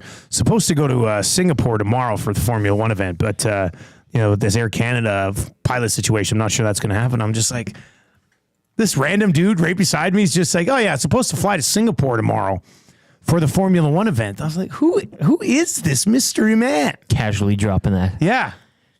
Here you are with your CFL board. Yeah. I'm doing my CFL board and was like, "Well, I'm driving back home to Edmonton Sunday morning." Congratulations on all your success, sir. So yeah, that was. So he doesn't know if he can yet, or I mean, it's I don't know. up in the air, eh? I'm curious now. I kind of want to know if this guy ends up in Singapore or not.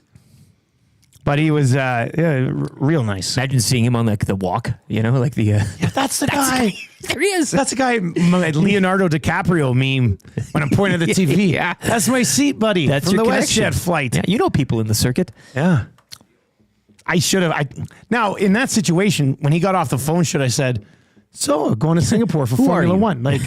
Or I just kept working. You think he was a fan though, or like financially invested and involved with some, like judging by the shoes and the aura? No, he's a businessman. Yeah, okay. He's a businessman.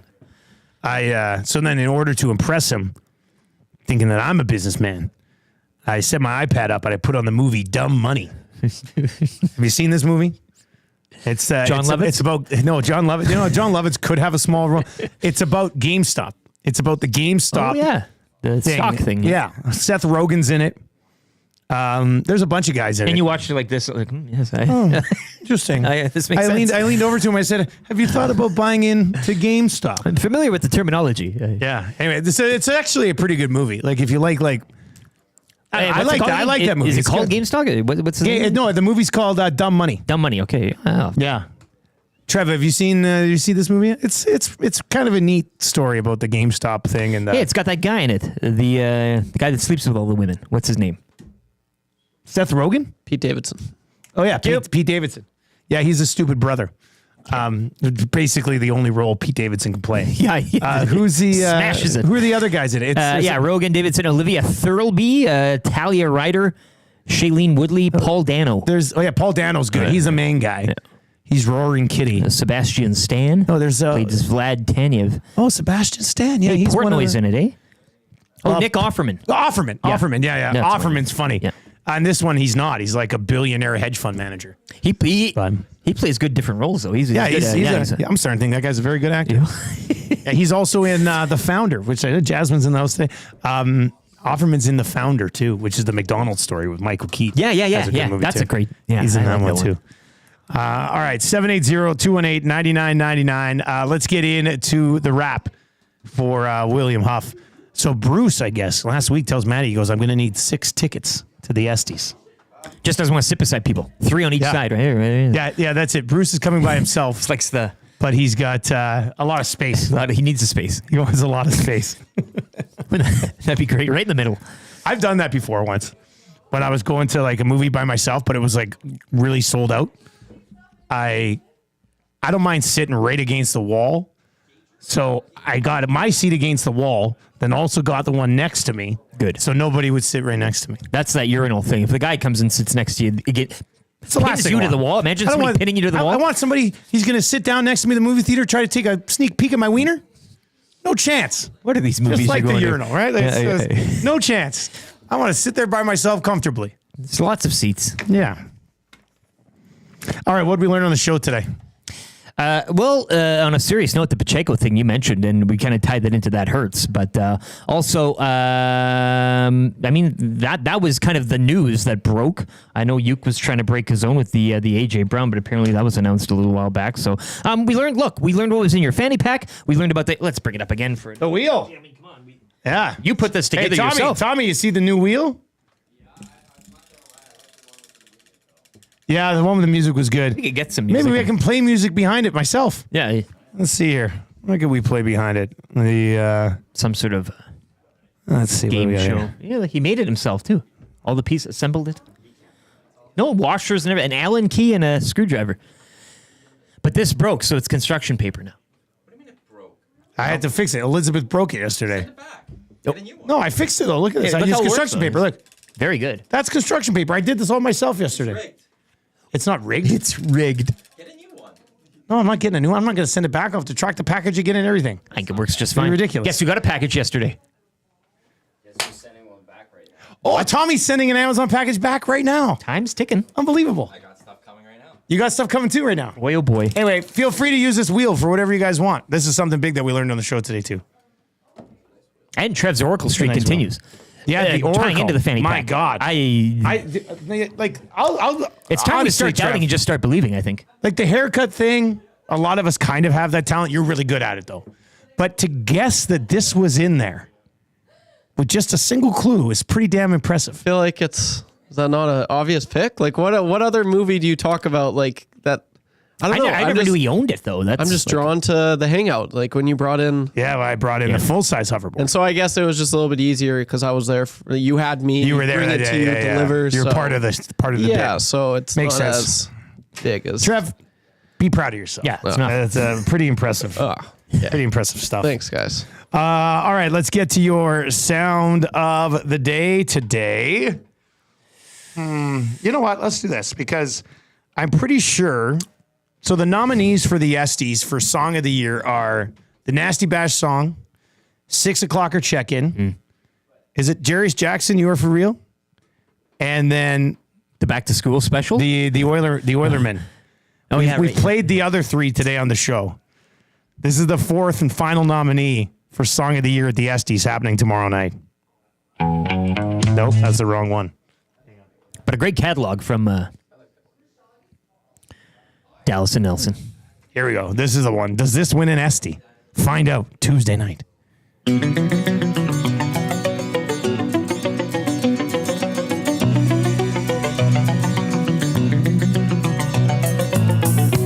I am a Zach High man with the Leafs I used to ride, with Austin Matthews by my side. I scored a couple and I had a little fun. Signed with the Oilers in July of 21. The Leafs let me walk because they thought I had no soul. Now I'm over 50 goals. I'm the dangler from way across the other side, where Beamers and Audis are supplied. Third overall in the draft 2014. Got a one-timer like the game has never seen. Bottom of the circle is the place where I get set. It's going in the net. I'm Nugent Hopkins. I was born in 93. All the way from Burnaby. Played some junior for Red Deer and had a ball. Signed with the Oilers when I went first overall. My two-way game, they said, is totally complete. The best in the league. The best in the league. The league. The league. The league.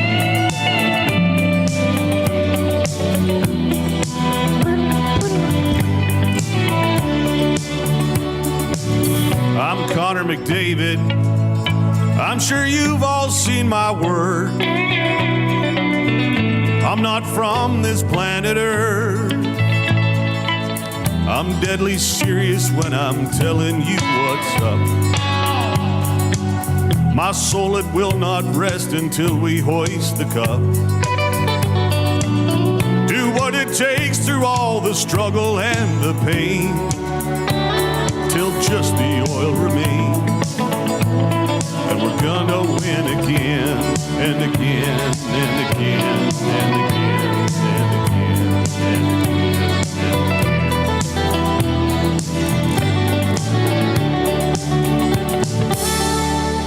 Oh, baby. That was good, wasn't it? Could it win the Esty? Find out. 4 great songs up for Song of the Year at the Esties. The Oilermen, the Nasty Bash song. Hernan Salas is in. Those are comfy looking shorts. Those socks too. Pull right up. Shorts, Hey, he's looking styling. real nice. John T and Victoria, 6 o'clocker check-in. And then the John T and Victoria, Atif, Darius Jackson remix. Marshall thinks the What Say You AM Nasty Crew should actually win the Song of the Year. That's OG Marshall. Yeah, Marshall's going to be he's- protesting. Oh. When He'll be slapping when the winning song gets announced, Marshall's going to yell, "This is horse bleep." And we'll see, He's we'll rehearsing see how it that today, goes hey. over. I do like the idea of my son and Awanik getting into it at the I have time at for the that. Estes, yeah. And then you and your dad. Yeah. It'll be a family affair. Joe Mixon undergoing an MRI today on his knee. That was a garbage tackle. Well, I'm just that was the tackle they're supposed to get out of. Yeah, the I know, hip but drop tackle. That's fantasy, exactly what they're doing. Fantasy headache. I mean, he had a real nice start too. Yep. That's frustrating. All right, let's get to your text of the day today. Text of the day. Win you a gift certificate to A&W. And what a time to get a gift certificate from A&W. Launching today, they're collabing with Ruffles to bring you the Ruffles Crunch Teen Burger.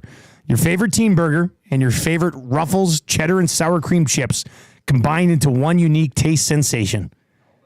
God, the one-of-a-kind ridges and crunch in all its teen burger glory, or crunch into the equally tasty sidekick, the Ruffles Crunch Buddy Burger, for just $4.99. Try one today at your neighborhood A&W. Ruffles, the Cadillac of chips, I'd say. Hey, I never really buy. They're always a little expensive. Like they're a treat chip. The Ruffles sour cream and onion. Yeah, but I'm glad they're using that. That's a great chip, strong chip. Tough to beat. Rip City Steps going to win text of the day today. You got this one, Rip City. 1 chicken finger, 1 free mint from a hotel, 1 coupon for a hug, a vial of baby teeth, and the cooking instructions for frozen burgers. The vial of baby teeth. Vial of baby teeth got me. The vial of baby teeth is a good one. That's your text of the day here on The Wrap, brought to you by William Huff. They've been doing it since 1952, so you know they're the best. www.williamhuff.com. All right, what are we watching tonight, boys? We got to do our pick'em, actually. Oh, you played it to start the show. I'm remaining on it, but yes. Are you riding with the wheel? We gotta go with the road dog and the wheel. All right, we do have a gift certificate to Century Casino Sports Bar and Lounge. Join Lieutenant Eric tonight. Loaded burger. The loaded burger on special. 6 o'clock lager in the cans. And the Falcons and the Eagles. Now, the wheel got it at 6.5. The line has moved. Atlanta plus 5.5. Eagles minus 5.5. This could be A.J. Brown related. We'll get into it more in the lock shop at 11 o'clock today. If you like Atlanta plus 5.5 points, text Atlanta to the inbox at 780-218-9999. If you like the Eagles minus the 5.5, text Eagles to 780-218-9999. If you get it correct, tomorrow morning you go into a draw. We'll draw one of your names. You win a gift certificate to Century Casino Sports Bar and Lounge. Falcons or Eagles right now to 780-218-9999. Lieutenant Eric is, in fact, on the road dog. Oh, you didn't. Oh, you didn't know? You better call somebody. Ladies and gentlemen, boys and girls, children of all ages, tonight, D-Generation X proudly brings to you its 6-time WWE Tag Team Champions of the World, the Road Dogg, Jesse James, the Badass Billy Gunn, the New Age Outlaws. I love when he does that. What a way to wrap up a Monday night show, eh? Join this guy tonight. Monday night, Century Casino, Sports Bar and Lounge. Should be a pretty good time. And tomorrow, regular programming tomorrow. It's just the Wednesday morning after the Estes. We are not firing things up until 9 a.m. Jay and Reed live on location from the Gardner. They will be live from the Gardner pre-game tomorrow. I love it. It's gonna. I can't wait. It's going to be a great day. Tomorrow is a glorious day. We're going to get that team burger dropped off with the ruffles in it. I might get a buddy today. Yeah, UFC star coming in tomorrow and they hang out for a little bit as well. So it's going to be a great show tomorrow. Real nice day tomorrow here on Edmonton Sports Talk. Great day today as well. Hangouts coming up right away. Got some show meat in the house from Corey the Butcher at Acme Meats. Lock shop, Monday lock shops after an NFL weekend are always amazing. Plus we'll be giving you all of our bets for the Monday nighter. Oil stream today. Tommy Gazzola's rankings of importance continues. We're into the top 10.